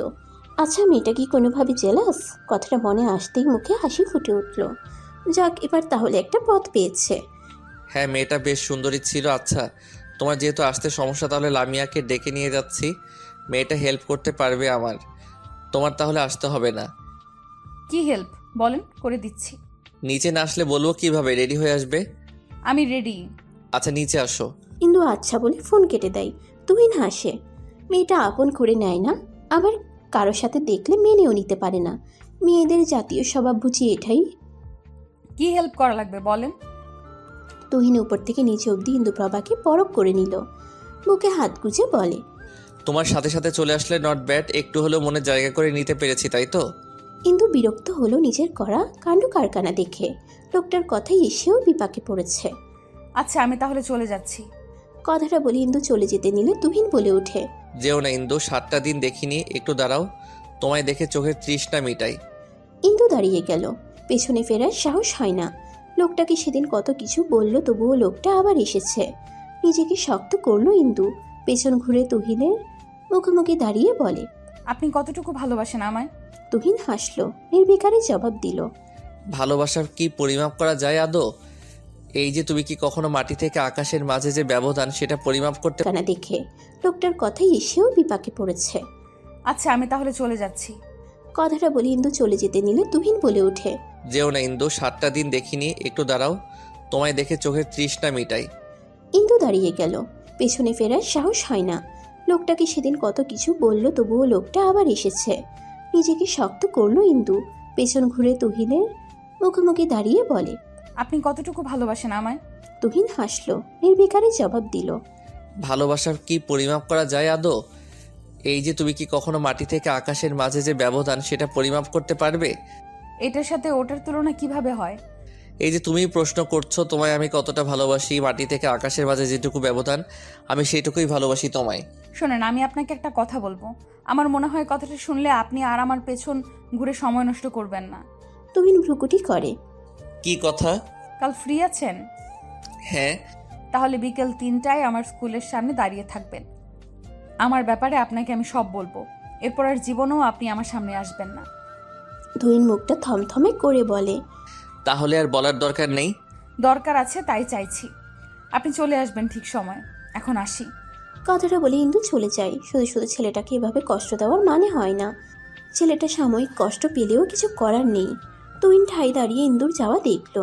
ইন্দু চোখের আড়াল হতেই এলোমেলো পায়ে হেঁটে বাসায় আসলো। কাল গিয়ে এমন ইন্দুর ব্যাপারে সত্যি বলবে ইন্দু? এমন কোনো সত্যি শুনতে চায় না তুহিন, যেটাই তাদের মাঝে দূরত্ব বাড়বে। ইন্দু বাসায় আসতেই ইন্দুর মা মনোয়ারা বেগম বলে ওঠে। বলে দিয়েছো সব? ইন্দু সোফায় বসে পড়ল। সোফায় গায়ে দিয়ে দিয়ে চোখ বন্ধ করে বলল, সাহস পাইনি মা বলার। কাল আসতে বলেছি। কাল যে করেই হোক বলতে হবে। ওনার এমন পাগলামি ভালো লাগছে না। সামনে থাকলে দূরে সরিয়ে দিতে ইচ্ছে করে, আবার চোখের আড়াল হলে পাগল পাগল লাগে। আমি বড্ড ক্লান্ত হয়ে গেছি মা। মনোয়ারা বেগম মেয়েকে জড়িয়ে ধরলেন। মেয়ে যে তুহিনকে ভালোবেসে ফেলছে এটা বুঝতে অসুবিধা হলো না। সামনে কি অপেক্ষা করছে কেউ জানে না। ভেঙে পড়ো না মা, সব ঠিক হবে। তুহিন বুঝবে তোমাকে। আমি দেখেছি ছেলেটা তোমায় কতটা ভালোবাসে। ওই তো সেদিন তার নম্বর ব্লক করেছিলে দেখে ভোরবেলা থেকে তুহিনকে বাসার সামনে দাঁড়িয়ে থাকতে দেখেছিলাম। অনেকক্ষণ দেখার পরই আর না পেরে আমি নিজেই চলে যাই নিচে। তুহিনের সামনে দাঁড়িয়ে বলি, তুমিই তুহিন? ইন্দুর মাকে আকস্মিক সামনে দেখে কিছুটা ভড়কে যায় তুহিন। নিজেকে সামলিয়ে বলে, আসসালামু আলাইকুম আন্টি, আপনি ঠিক ধরেছেন, আমি তুহিন।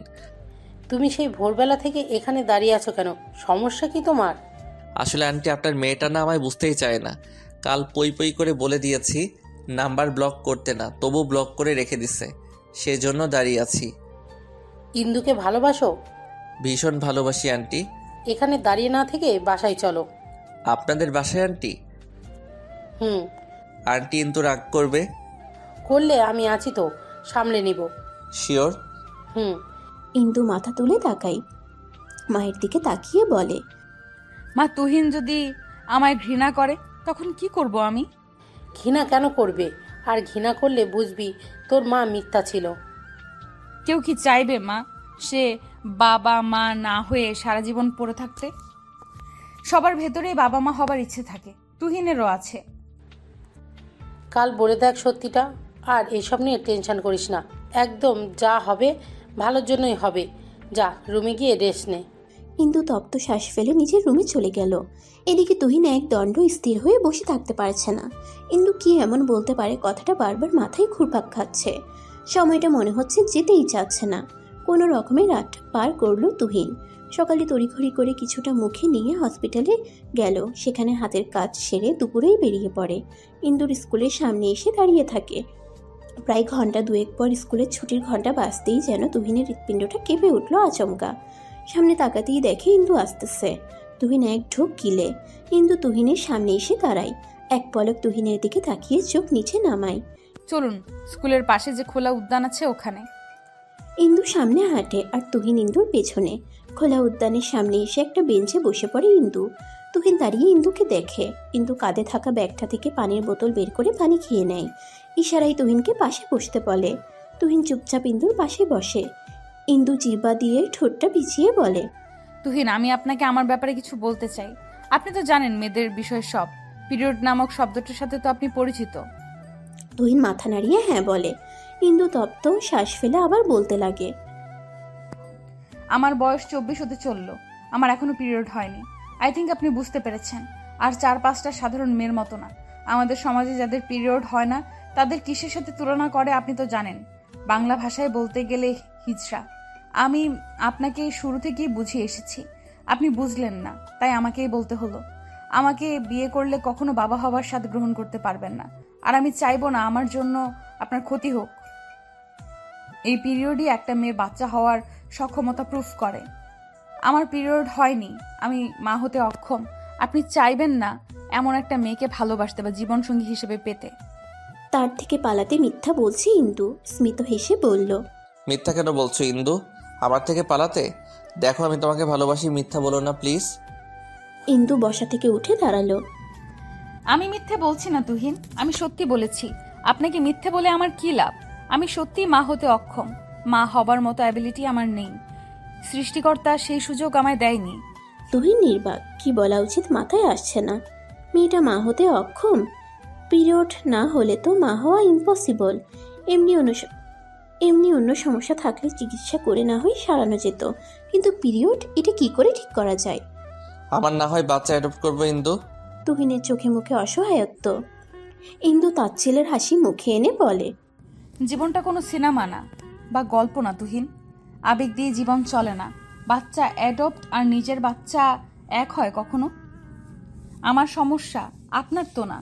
আপনি অন্য কাউকে বিয়ে করলে বাবা হতে পারবেন, আর আমাকে করতে চাইলে সারা জীবন আফসোস করতে করতে পার করতে হবে। লাস্টবারের মতো কিছু চাইবো, দিবে ইন্দু?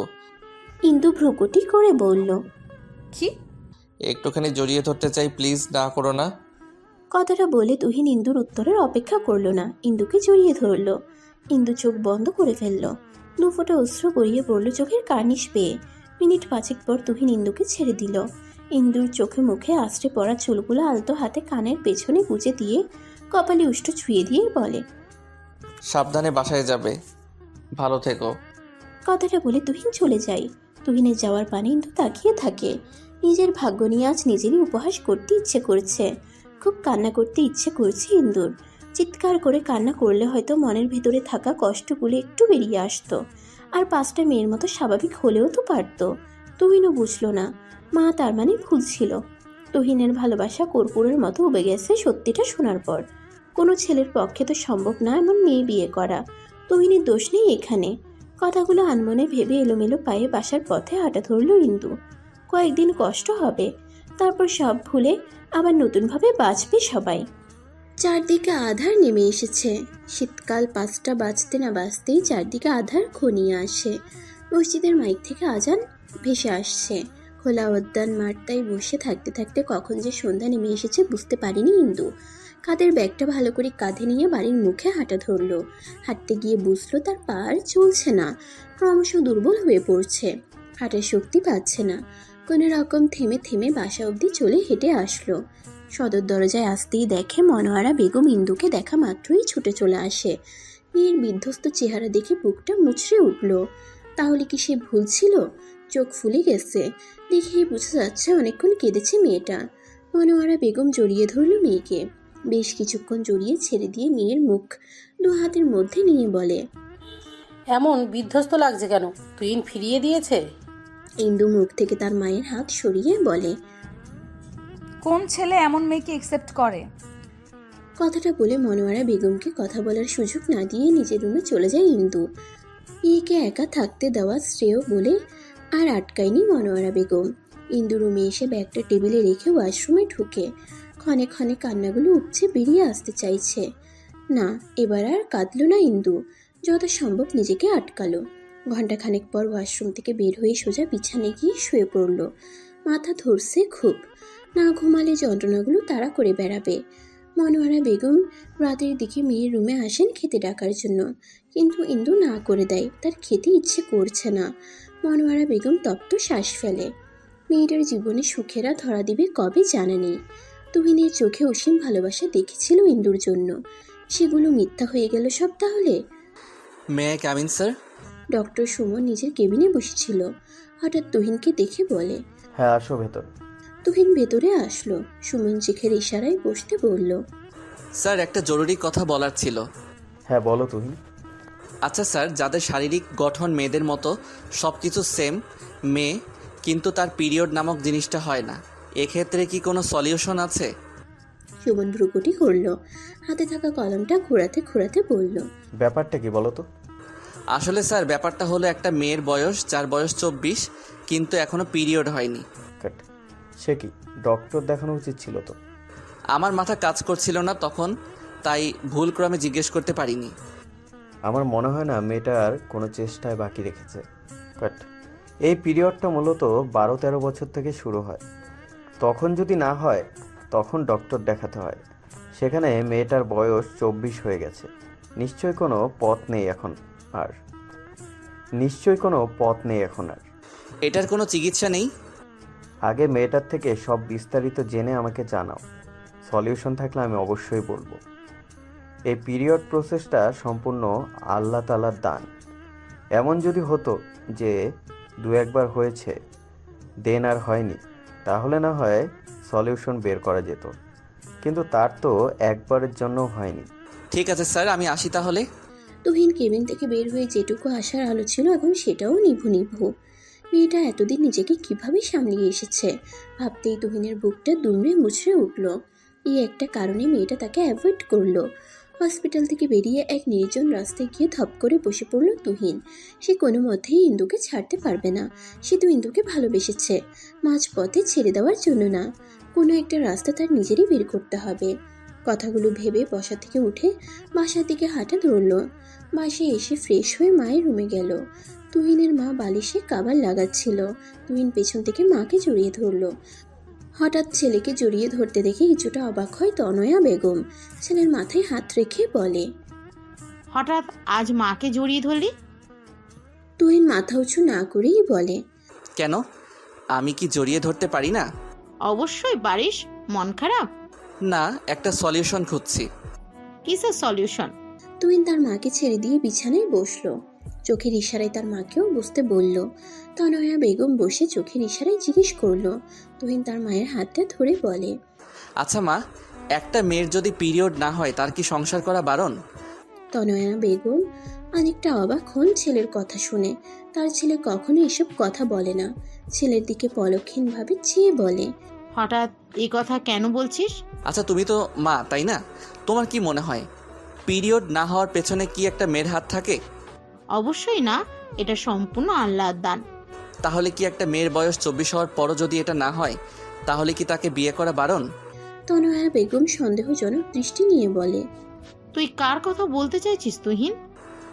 আমার এক পেশেন্টের মা, তার হয়নি পিরিয়ড, কিন্তু তাকে একটা ছেলে পাগলের মতো ভালোবাসে। তার কাছে এটা কোনো বড় সমস্যা মনে হচ্ছে না। তাকে যদি ছেলেটা বিয়ে করে ঘরে নেয় তাহলে কি খুব অন্যায় হবে? ছেলেটা মনে হয় অনেক আবেগপ্রবণ, বাস্তবতা খুব কম জানে।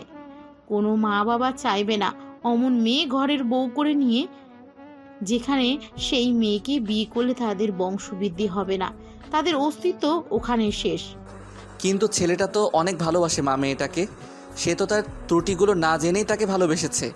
মেয়েটাকে ছাড়া অন্য কাউকেই সে কল্পনাই করতে পারে না। বাবা মায়ের কি উচিত না ছেলেটার ইচ্ছেটাকে প্রাধান্য দেওয়া? ছেলে যদি জেনে শুনে বা না জেনে শুনে আগুনে হাত দিতে চায়, তাহলে বাবা মা অবশ্যই আটকাবে। ছেলেটার উচিত মেয়েটাকে ভুলে যাওয়া। তুহিন অবাক হয় মায়ের কথা শুনে। তুমি এই কথা বলছো মা? বাই এনি চান্স যদি আমার ছোট বোন থাকতো আর তার যদি এমন সমস্যা হতো, তুমি কি করতা? তার দোষ দিতা? অবশ্যই না।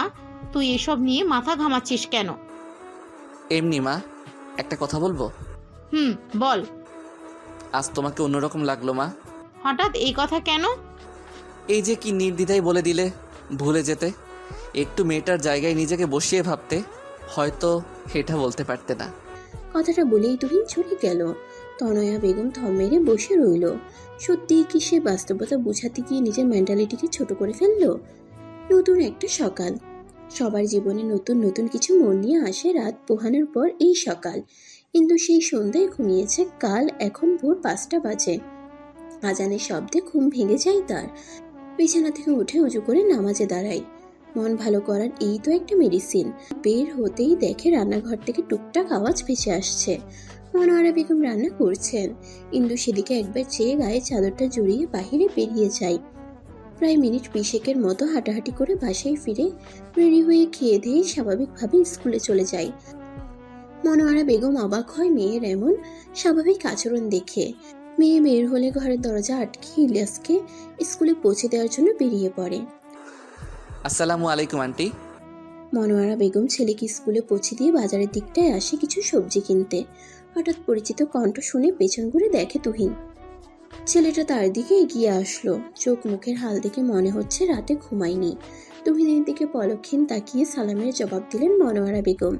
তুহিন তার শুষ্ক ওষ্ঠ জিহ্বা দিয়ে ভিজিয়ে নিয়ে বলে, আন্টি, আপনি কি ফ্রি আছেন? আসলে আমি একটু আপনার সাথে কথা বলতে চাই। মনোয়ারা বেগম সবজির দোকান থেকে সবজি নিয়ে টাকা দিয়ে বলে, কি বলবে তুমি? আসলে আন্টি, আমি ইন্দুর ব্যাপারে সবটা জানতে চাই। মনোয়ারা বেগম ঠুকুটি করে জিজ্ঞেস করেন, যা বলার তো ইন্দু বলেই দিয়েছে তোমার, আর কি জানতে চাও? আন্টি, ইন্দুর এত বড় একটা প্রবলেম, আপনারা ওর চিকিৎসা করাননি? তোমার কি মনে হয় আমরা চিকিৎসা করাইনি? ইন্দুর বাবা সব রকমের চিকিৎসাই ইন্দু করিয়েছে। ডক্টর কি বলছে আন্টি?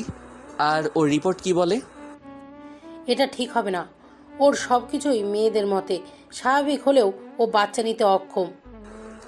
কিছু তো চিকিৎসা থাকবে আন্টি এটার।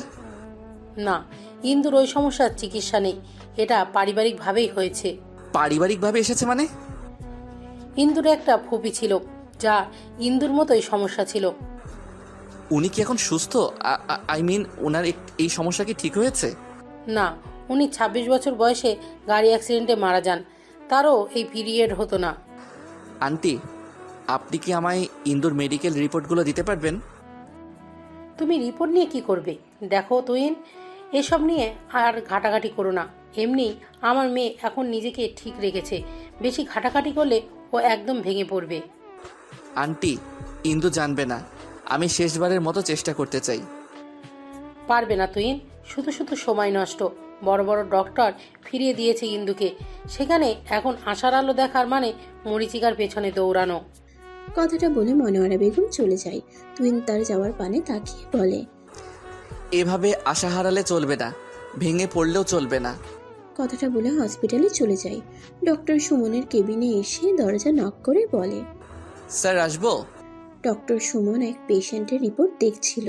তুহিনের আওয়াজ শুনে বলে, হ্যাঁ আসো। তুহিন ভেতরে ঢুকে বলে, স্যার আপনাকে কাল যে বিষয় বললাম সেটা নিয়ে কথা বলতে চাই। সুমন রিপোর্ট থেকে চোখ সরিয়ে বলে, আমিও কিছু বলতে চাই। জি স্যার বলুন। তুমি বলছিলে মেয়েটার একেবারের জন্য পিরিয়ড হয়নি, তাই তো? হ্যাঁ। তুমি হয়তো জানো যে মহিলাদের পিরিয়ডের বয়স 14 থেকে 16 বছরের মধ্যে। কিন্তু যদি দেরি হয় তাহলে সে অ্যামেনোরিয়া আক্রান্ত। উদাহরণ দিয়ে বলি, এক বা একাধিক মাসিক না হওয়াকে অ্যামেনোরিয়া বলে সংজ্ঞায়িত করা হয়। 15 বছর বয়সের মধ্যে প্রথম পিরিয়ড না পেয়ে থাকলে তবে এটি প্রাথমিক অ্যামেনোরিয়ার হিসাবে পরিচিত। অন্যদিকে আগে পিরিয়ড হয়েছে এমন কারোর দ্বারা পরপর 3 বা তার বেশি পিরিয়ড না হওয়াকে সেকেন্ডারি অ্যামেনোরিয়া বলা হয়। এটি মূলত প্রজনন বয়সে মহিলাদের ঋতুস্রাব বাদ দেওয়া। যদিও কারণগুলি ব্যক্তিবিভেদে বিভিন্ন হয়, তবে সবচেয়ে সাধারণ কারণ হলো হরমোনের ভারসাম্যহীনতা। এটি একটি চিকিৎসাযোগ্য অবস্থা এবং চিকিৎসার কারণের উপর নির্ভর করে। ঋতুস্রাবের জন্য দায়ী বা সম্পর্কিত অঙ্গ, হরমোন এবং গ্রন্থিগুলির পরিবর্তনের কারণে এটি ঘটে। অ্যামেনোরিয়ার চিকিৎসা অ্যামেনোরিয়ার ধরনের উপর নির্ভর করে, বয়সের উপর নির্ভর করে। প্রাথমিক অ্যামেনোরিয়ার চিকিৎসা সতর্কতার সাথে অপেক্ষা করা শুরু হতে পারে, বিশেষ করে যদি দেরিতে ঋতুস্রাবের পারিবারিক ইতিহাস থাকে। প্রজনন অঙ্গ বা যৌনাঙ্গের কোনো গঠনগত সমস্যা থাকলে সার্জারি করা যেতে পারে, তবে এটি স্বাভাবিক মাসিকের নিশ্চয়তা দেয় না। স্যার, পারিবারিক ইতিহাস আছে কিছুটা। যেমন? আমি যার কথা বলেছি তার ফুপুরও এমন প্রবলেম ছিল, তারও পিরিয়ড হতো না। তাহলে এটা ঠিক হওয়ার চান্স 0%। কেন স্যার? বিজ্ঞান তো অনেক দূর এগিয়ে গেছে, তাহলে এটার সলিউশন নেই কেন? বিজ্ঞানেরও কিছু নিয়মাবলী আছে। বিজ্ঞান মানে যে সেসব পারবে এটা কোনো কথা না। উপরেও একজন আছে যিনি সব পরিচালনা করে। মেয়েটা চাইলে বাচ্চা অ্যাডপ্ট করতে পারে। সার্জারি করলেও যে পিরিয়ড হবে তার নিশ্চয়তা নেই। এটার জন্য বেস্ট চিকিৎসা কেন্দ্র কোথায়? তুমি বিড়লা ফার্টিলিটি এবং IVF-এ যাও এবং সেরা অ্যামেনোরিয়ার চিকিৎসার জন্য ডক্টর রচিতা মঞ্জালের সাথে একটি অ্যাপয়েন্টমেন্ট বুক করো। তবে মনে হয় না সলিউশন বের হবে। রঞ্জন এবং ডক্টর গায়াল বলেছেন যে প্রাথমিক অ্যামেনোরিয়ার প্রধান কারণগুলির মধ্যে রয়েছে পারিবারিক ইতিহাস, জেনেটিক সমস্যা এবং লাইফস্টাইল। অ্যামেনোরিয়া বা প্রাথমিক মেনোপজের পারিবারিক ইতিহাস, জেনেটিক বা ক্রোমোসোমাল ত্রুটি, এগুলো আপনার ডিম্বাশয়ের কার্যকারিতা এবং মাসিক চক্রকে প্রভাবিত করে। তবে তুমি গিয়ে দেখতে পারো। ধন্যবাদ স্যার, আসি তাহলে। তুহিন কেবিন থেকে বেরিয়ে সোজা ইন্দুর স্কুলের সামনে যায়। গেটের বাইরে দাঁড়িয়ে থাকে। ইন্দুর স্কুল ছুটি হতে এখনো 8 ঘন্টা বাকি। আচ্ছা, এই সমস্যায় যদি কোনো সলিউশন বের না হয় তখন কি হবে? তুহিন তো ইন্দুকে ছেড়ে থাকতে পারবে না।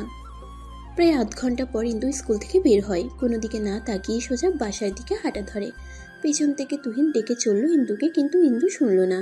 তুহিন দৌড়ে এসে ইন্দুর সামনে দাঁড়িয়ে বলে, সমস্যা কি তোমার? ডাকছি শুনছো না কেন? ইন্দু তুহিনের দিকে না তাকিয়ে পাশ কাটিয়ে চলে যেতে নিলে তুহিন সহসা ইন্দুর হাত টেনে ধরে। ইন্দু সামনের দিকে তাকিয়ে থেকেই বলে, হাত ছাড়ুন।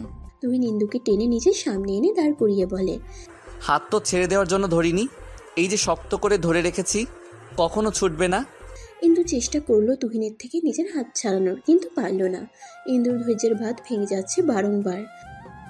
প্লিজ তুহিন, হাত ছাড়ুন আমার, আর দয়া করে আপনি আমার সামনে আসবেন না কখনো। হাতও ছাড়বো না, আর তোমার সামনে না এসেও থাকতে পারবো না, because I love you, I can live without you. Indu তুহিনের দিকে তাকালো। এখনো এসব বলছেন? হাত ছাড়ুন, বাসায় যাব। ইন্দু চলো আমরা বিয়ে করি। এবার ইন্দু তুহিনের হাতে শক্ত করে কামড় দিয়ে নিজের হাত ছাড়িয়ে নেয়। আপনার কি মজা লাগছে আমাকে কষ্ট দিয়ে তুহিন? তুহিন নিজের হাত ঝাঁকাতে ঝাঁকাতে বলে, কামড় দিলে তুমি ব্যথা পেলাম আমি, কষ্ট তোমার লাগবে কেন? আপনাকে বলেছি তো আমার বিষয়ে সব, তবু কেন এসব করছেন? আমার মায়ের কাছে কেন গিয়েছিলেন আমার রিপোর্ট নিতে? এটাতে তো অন্যায় কিছু দেখছি না আমি ইন্দু, আমি তোমাকে ভালোবাসি তোমার ভালোর জন্য, যেটা করা দরকার সেটাই করতে চাইছি। আমার ভালো আমার থেকে কি আপনি বেশি বোঝেন? যেখানে আমি আমার পরিবার ডক্টররা হাল ছেড়ে দিয়েছে, সেখানে আপনি কেন আমার পুরনো কাসন্দি ঘাটছেন? তুমি কি কষ্ট পেয়েছো ইন্দু? আচ্ছা, আমি আর এটা নিয়ে ঘাটবো না, তুই বিয়েতে রাজি হয়ে যাও, আমার বাচ্চার দরকার নেই, অ্যাডপ্ট করবো আমরা। আপনি এখনো আবেগের জোয়ারে ভাসছেন। আপনার মা কতটা কষ্ট পাবে ভেবেছেন আমায় বিয়ে করলে? তার কি দোষ? সে তো নিজের ছেলেকে এমন মেয়ের সাথে বিয়ে দেবে না। তুহিন ইন্দুর হাত দুটো ধরে বলে, মায়ের কষ্টের কথা ভাবলে ইন্দু, অথচ আমার কষ্টের কথাটা ভাবলে না একবারও? খুব ভালোবাসি তোমায়। ইন্দু ছলছল নয়নে তুহিনের দিকে তাকিয়ে বলে, আপনি সত্যিই ভালোবাসেন আমায়? নিজের থেকেও বেশি। আমার জন্য সব করতে পারবেন? জাস্ট মুখ ফুটে কিছু চেয়ে দেখো। তাহলে আমাকে ভুলে যান। আপনি আপনার মায়ের পছন্দের কোনো মেয়েকে বিয়ে করুন। কথাটা বলার সময় ইন্দুর গলা কাঁপছিল। তুহিন তাচ্ছিলের হাসি দিয়ে বলে, নিজের সত্তাকে মানুষ কি করে ভুলে ইন্দু? আমার তো জানা নেই। তুমি আমার সত্তা, তোমাকে ভুলে যাওয়া ইহকালে সম্ভব নয়। মানুষ চাইলে সব পারে, আপনি চেষ্টা করুন, আপনিও পারবেন। তুমি পারবে আমায় ভুলতে ইন্দু? সহসা উত্তর দিতে পারল না ইন্দু প্রভা। কয়েক সেকেন্ড সময় নিয়ে বলে, হ্যাঁ পারবো, আপনাকেও পারতে হবে। সারা জীবনে সবার জীবনে প্রেম সুখের হয়ে আসে না, আপনারও আসেনি, তাই এটাকে ভুলে যাওয়াই বেটার। তোমার মতো পাষাণ হৃদয় আমার না, তুমি পারলেও আমি পারবো না, আর পারতেও চাই না। আমি তোমার পাশে থেকে তোমাকে প্রতি মুহূর্তে অনুভব করতে চাই। আপনি ভুল মানুষের প্রতি ফিলিংস এনে ফেলেছেন। আপনার তো আমার সত্যিটা জানার পরই উচিত ছিল জীবনে আমার সামনে না আসা। সবাই তো সত্যি জানার পর চলে যায়, আমি সত্যি জানার আগেও ছিলাম, পরেও থাকবো। আমার তোমাকে চাই অ্যাট এনি কস্ট। আর আমার মাকে নিয়ে সমস্যা, ব্যাপার না, ম্যানেজ করে নিব। তখন তুমি না বললে খবর বানিয়ে ফেলবো। বড্ড বোকা আপনি, জানেন সেটা? এই যে তুমি বললে আমি জানলাম। ভালো থাকবেন, আসি। কথাটা বলে ইন্দু চলে গেল। তুহিন ইন্দুর যাওয়ার পানে তাকিয়ে তপ্ত শ্বাস ফেলল। মা, আমি বিয়ে করতে চাই ইন্দুকে, আর সেটা আজই। তনয়া বেগম সোফায় বসেছিলেন। তার সামনাসামনি বসে আছে তুহিন। তুহিনের এমন কথা শোনায় মুহূর্তেই মেজাজ খারাপ হয়ে গেল তনয়া বেগমের। ভুলেও ওই মেয়েকে বিয়ে করার কথা মাথায় আনবে না তুহিন। ওই মেয়ের সাথে তোমার বিয়ে ইম্পসিবল। ওই মেয়ে কখনো মা হতে পারবে না, জানো তো? তুহিন সোফায় বসে সামনে দাঁড়িয়ে থাকা নিমির মায়ের দিকে তাকায়। ভদ্রমহিলা কিছুক্ষণ আগে ফোন দিয়ে জানিয়েছিল ইন্দু আর তার মায়ের কথা কাটাকাটি হয়েছে। ইন্দু এসেছিল নিমিকে পড়াতে। তনয়া বেগম আগেই বসেছিল নিমিদের বাসায়। ইন্দুকে দেখে হাসি মুখে জিজ্ঞেস করে, কেমন আছো ইন্দু? ইন্দু হাসি মুখে জবাব দেয়, আলহামদুলিল্লাহ ভালো আছি। আপনি? আমিও ভালো আছি, তোমার সাথে কিছু কথা আছে। ইন্দু ভ্রুকুটি করে। জি বলুন আন্টি। অনেক তো হলো, আমার ছেলেটা তো তোমায় ভালোবাসে, তুমি কি পারো না তার ভালোবাসা স্বীকার করতে? সহসা ইন্দুর চোখে মুখে কালো আধার ঘনিয়ে আসলো। তনয়া বেগমের দিকে তাকিয়ে তপ্ত শ্বাস ফেলে বলে, আন্টি আমি আপনাকে একটা কথা বলতে চাই। তনয়া বেগম কিছুটা উৎফুল্ল হলো, আগ্রহ নিয়ে বলল, হ্যাঁ বলো, কি বলতে চাও? আন্টি আপনার ছেলেকে বোঝান, আমাকে বিয়ে করলে সে কখনো বাবা হতে পারবে না। কথাটা শোনা মাত্রই তনয়া বেগম যেন আকাশ থেকে টুপ করে পড়ে। ইন্দুর দিকে তাকিয়ে বলে, বুঝলে কি করে তুহিন কখনো বাবা হতে পারবে না? ইন্দু জিহবা দিয়ে ঠোঁট দুটো ভিজিয়ে নেয়, পরপর দুটো ঠোক গিলে বলে, আন্টি, মা হতে গেলে যে অ্যাবিলিটিগুলো দরকার হয় সেই অ্যাবিলিটি আমার মধ্যে নেই। আমার আজ অবধি পিরিয়ড হয়নি। কথাটা যেন ঝংকারের নেই তনয়া বেগমের কানে ঢুকলো। পর মুহূর্তেই মনে পড়ল সেদিন রাতে বলা তুহিনের কথা। তুহিন তার মানে ইন্দুর কথা বলছিল। তুমি কি তাহলে হিজড়া? কথাটা একদম বুকে গিয়ে বিঁধে ইন্দুর। নিমির মা তনয়া বেগমের দিকে তাকিয়ে বলে, ভাবি কি বলছেন এটা? পিরিয়ড না হলে যে সে হিজড়া, এটা কে বলল? কিন্তু এটার কি চিকিৎসা করাওনি? বুঝতে পারছো কত বড় সমস্যার মধ্যে দিয়ে যাচ্ছ তুমি? ইন্দু স্মিত হেসে বলল, জি, চিকিৎসা করানো হয়েছে, কিন্তু এটা ঠিক হবে না। আমি আমার বাস্তবতাকে মেনে নিয়েছি। তুহিনকে বোঝাবেন আন্টি, সেও বুঝবে। তনয়া বেগম হন্তদন্ত হয়ে বাসা থেকে বেরিয়ে যায়। নিমির মা ইন্দুর মাথায় হাত বুলিয়ে বলে, তুহিন কিন্তু তোমায় অনেক ভালোবাসে ইন্দু। ছেলেটাই আমায় বল না হলে যে সে হিজড়া, এটা কে বলল? কিন্তু এটার কি চিকিৎসা করাওনি? বুঝতে পারছো কত বড় সমস্যার মধ্যে দিয়ে যাচ্ছ তুমি? ইন্দু স্মিত হেসে বলল, জি, চিকিৎসা করানো হয়েছে, কিন্তু এটা ঠিক হবে না। আমি আমার বাস্তবতাকে মেনে নিয়েছি। তুহিনকে বোঝাবেন আন্টি, সেও বুঝবে। তনয়া বেগম হন্তদন্ত হয়ে বাসা থেকে বেরিয়ে যায়। নিমির মা ইন্দুর মাথায় হাত বুলিয়ে বলে, তুহিন কিন্তু তোমায় অনেক ভালোবাসে ইন্দু। ছেলেটাই আমায় বলেছে সব তোমার ব্যাপারে। সে এই বিষয়টার জন্য মোটেও ছেড়ে দিবেন না তোমায়। ইন্দু কিছু না বলে চলে গেল নিমিকে পড়াতে। যত তাড়াতাড়ি সম্ভব এই এলাকা তাকে ছাড়তে হবে। নিমির মা ইন্দুর যাওয়ার পানে তাকিয়ে দীর্ঘশ্বাস ফেলে। পরশু তুহিন জানিয়েছিল ইন্দুর ব্যাপারটা। ছেলেটার আকুতি ভরা কণ্ঠ বারবার জানান দিচ্ছিল সে কতটা ভালোবাসে ইন্দুকে। নিমির মা ফোন বের করে তুহিনকে ফোন দিয়ে সব বলে দেয়। তার মতে সামনে ভয়াবহ কিছু অপেক্ষা করছে। দেখো মা, আমার ইন্দুকেই লাগবে, বাচ্চা আমার চাই না। আমি বাচ্চা অ্যাডপ্ট করব। তনয়া বেগম ছেলের সামনে এসে হুঙ্কার দিয়ে বলে, মাথা খারাপ হয়ে গেছে নাকি তোর? ওই মেয়েকে তোর বিয়ে করতে হবে? মেয়েটা স্বাভাবিক হলে আমি নিজে হাতে পায়ে ধরে হলেও রাজি করাতাম, কিন্তু এখন আমার হাতে পায়ে ধরলেও আমি তনয়া রাজি হব না। বেশ, রাজি হয়েও না, বাট আমার ইন্দুকেই চাই। তুই যদি ইন্দুকে বিয়ে করিস তাহলে আমার বাড়িতে তোর জায়গা নেই। আমরা একটা সমাজে বাস করি, আমাদের স্ট্যাটাস আছে একটা। সহসা বসা থেকে উঠে দাঁড়ালো তুহিন। বেশ, তবে তাই হোক। চলে যাব তোমার বাড়ি থেকে। আমি না খেয়ে থাকলে তোমার সমাজ স্ট্যাটাস আমায় প্লেটে ভাত বেড়ে দিয়ে যাবে না। সমাজের জন্য আমি আমার ইন্দুকে ছাড়তে পারবো না। তুই আবাগে ভেসে বেড়াচ্ছিস, কয়েকদিন গেলেই সব ঠিক হয়ে যাবে। ভুলে যা ইন্দুকে। ইহকালে পসিবল না মা। I can't live without she. মায়ের থেকে ওই মেয়ে তোর কাছে বড় হয়ে দাঁড়ালো? বেশ, যা, কিন্তু মনে রাখিস জীবনে আমায় তোর এই মুখ দেখাবি না। তুহিন অসহায় হয়ে পড়ল। নির্নিমেষ মায়ের দিকে তাকিয়ে বলল, তুমি সত্যি ইন্দুকে মানবে না? সোসাইটি সমাজে বড় হয়ে দাঁড়ালো, ছেলের ইচ্ছের প্রাধান্য দিলে না। ছেলে চাওয়ার মতো কিছু চাইলে অবশ্যই দিতাম, কিন্তু না, সে অবুঝের মতো আগুন নিয়ে খেলতে চাইছে। ইন্দুকে বিয়ে করতে চাইলে আমার বাসায় জায়গা নেই। আচ্ছা বেশ, তুমি যখন আমার ভালোবাসা মানতে পারবে না, আমিও থাকবো না তোমার এই সোসাইটি সমাজে। ভালো থেকো। কথাটা বলে তুহিন বেরিয়ে আসতে নিলে পেছন থেকে নিমির মা আটকানোর চেষ্টা করে তুহিনকে, কিন্তু তুহিন শুনেনি। ইশারায় বলে গেছে তার মায়ের খেয়াল রাখতে সে শীঘ্রই ফিরবে। নিমির মা তনয়া বেগমের কাছে এসে বলে, ভাবি, ইন্দু তো মেয়েটা ভালো, ওর এই পরিস্থিতির জন্য তো ও দায়ী না। আপনি নিজ থেকেও তো ইন্দুকে পছন্দ করতেন, সামান্য একটা সত্যি শুনে এভাবে মুখ ফিরিয়ে নিলেন। তনয়া বেগম নিমির মায়ের দিকে তাকিয়ে থাকে, কিছুক্ষণ নীরব থেকে বলে, তোমার ছেলে এমন মেয়েকে বিয়ে করতে চাইলে তুমিও বাধা দিতে, যার পুড়ে সেই বুঝে জ্বালা। কথাটা বলে তনয়া বেগম চলে যায়। নিমির মা তপ্ত শ্বাস ফেলে নিজের বাড়ি চলে যায়। রাত বাজে 9:24। এই হালকা শীতের মাঝেও আচমকা ঝড়ের আওয়াজটা ঠিক হজম হলো না ইন্দুর। কি প্রবল বাতাস বইছে। হঠাৎ হাতে থাকা মুঠোফোনটা বেজে উঠেই সামনে এনে দেখে তুহিনের নম্বর জলজল করছে। ধরল না। পরপর দুবার কেটে যাওয়ায় আবার বেজে উঠল ফোন।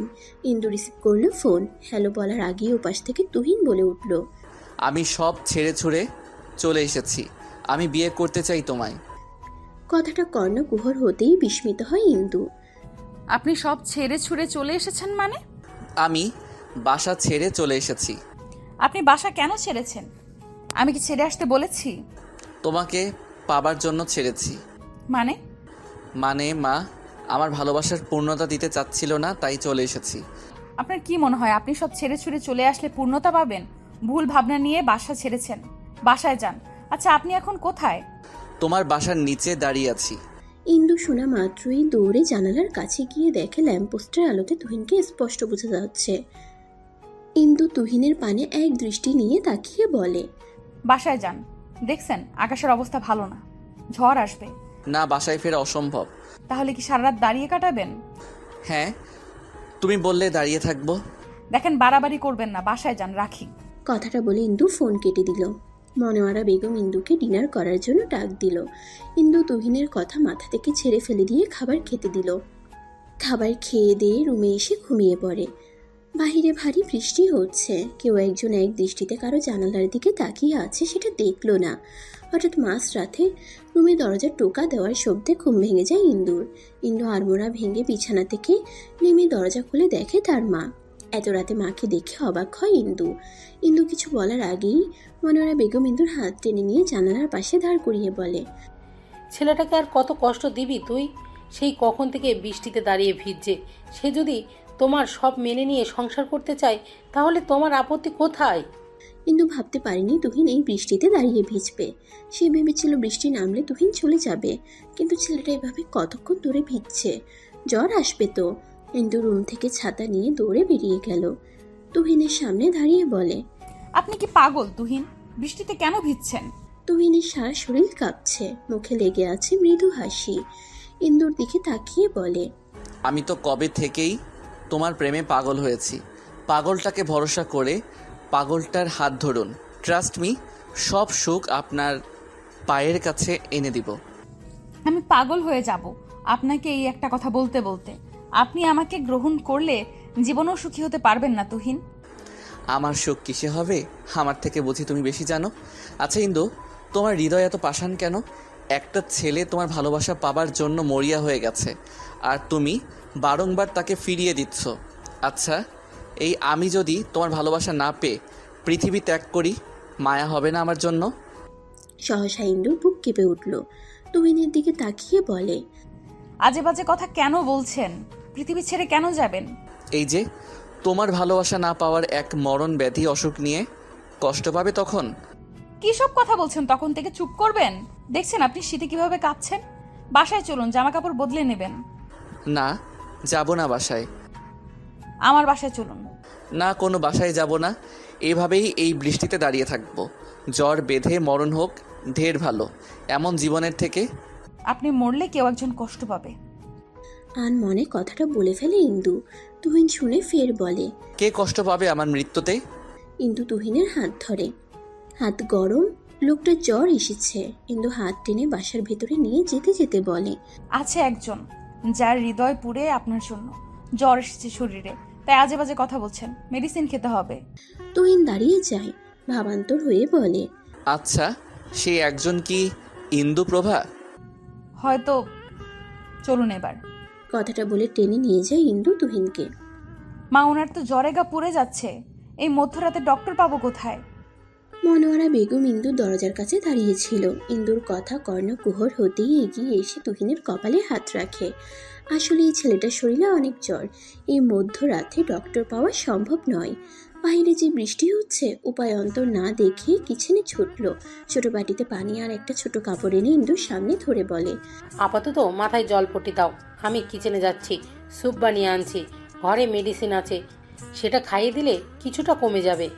ইন্দু মাথা নাড়িয়ে হ্যাঁ জানালে মনোয়ারা বেগম কিচেনে চলে যায়। ইন্দু কাপড়টা জলে ভিজিয়ে তুহিনের মাথায় দিতেই তুহিন কেঁপে উঠে। রুমে এনে ইন্দু তার বাবার লুঙ্গি আর একটা টি শার্ট তুহিনকে পরতে দিয়েছিল।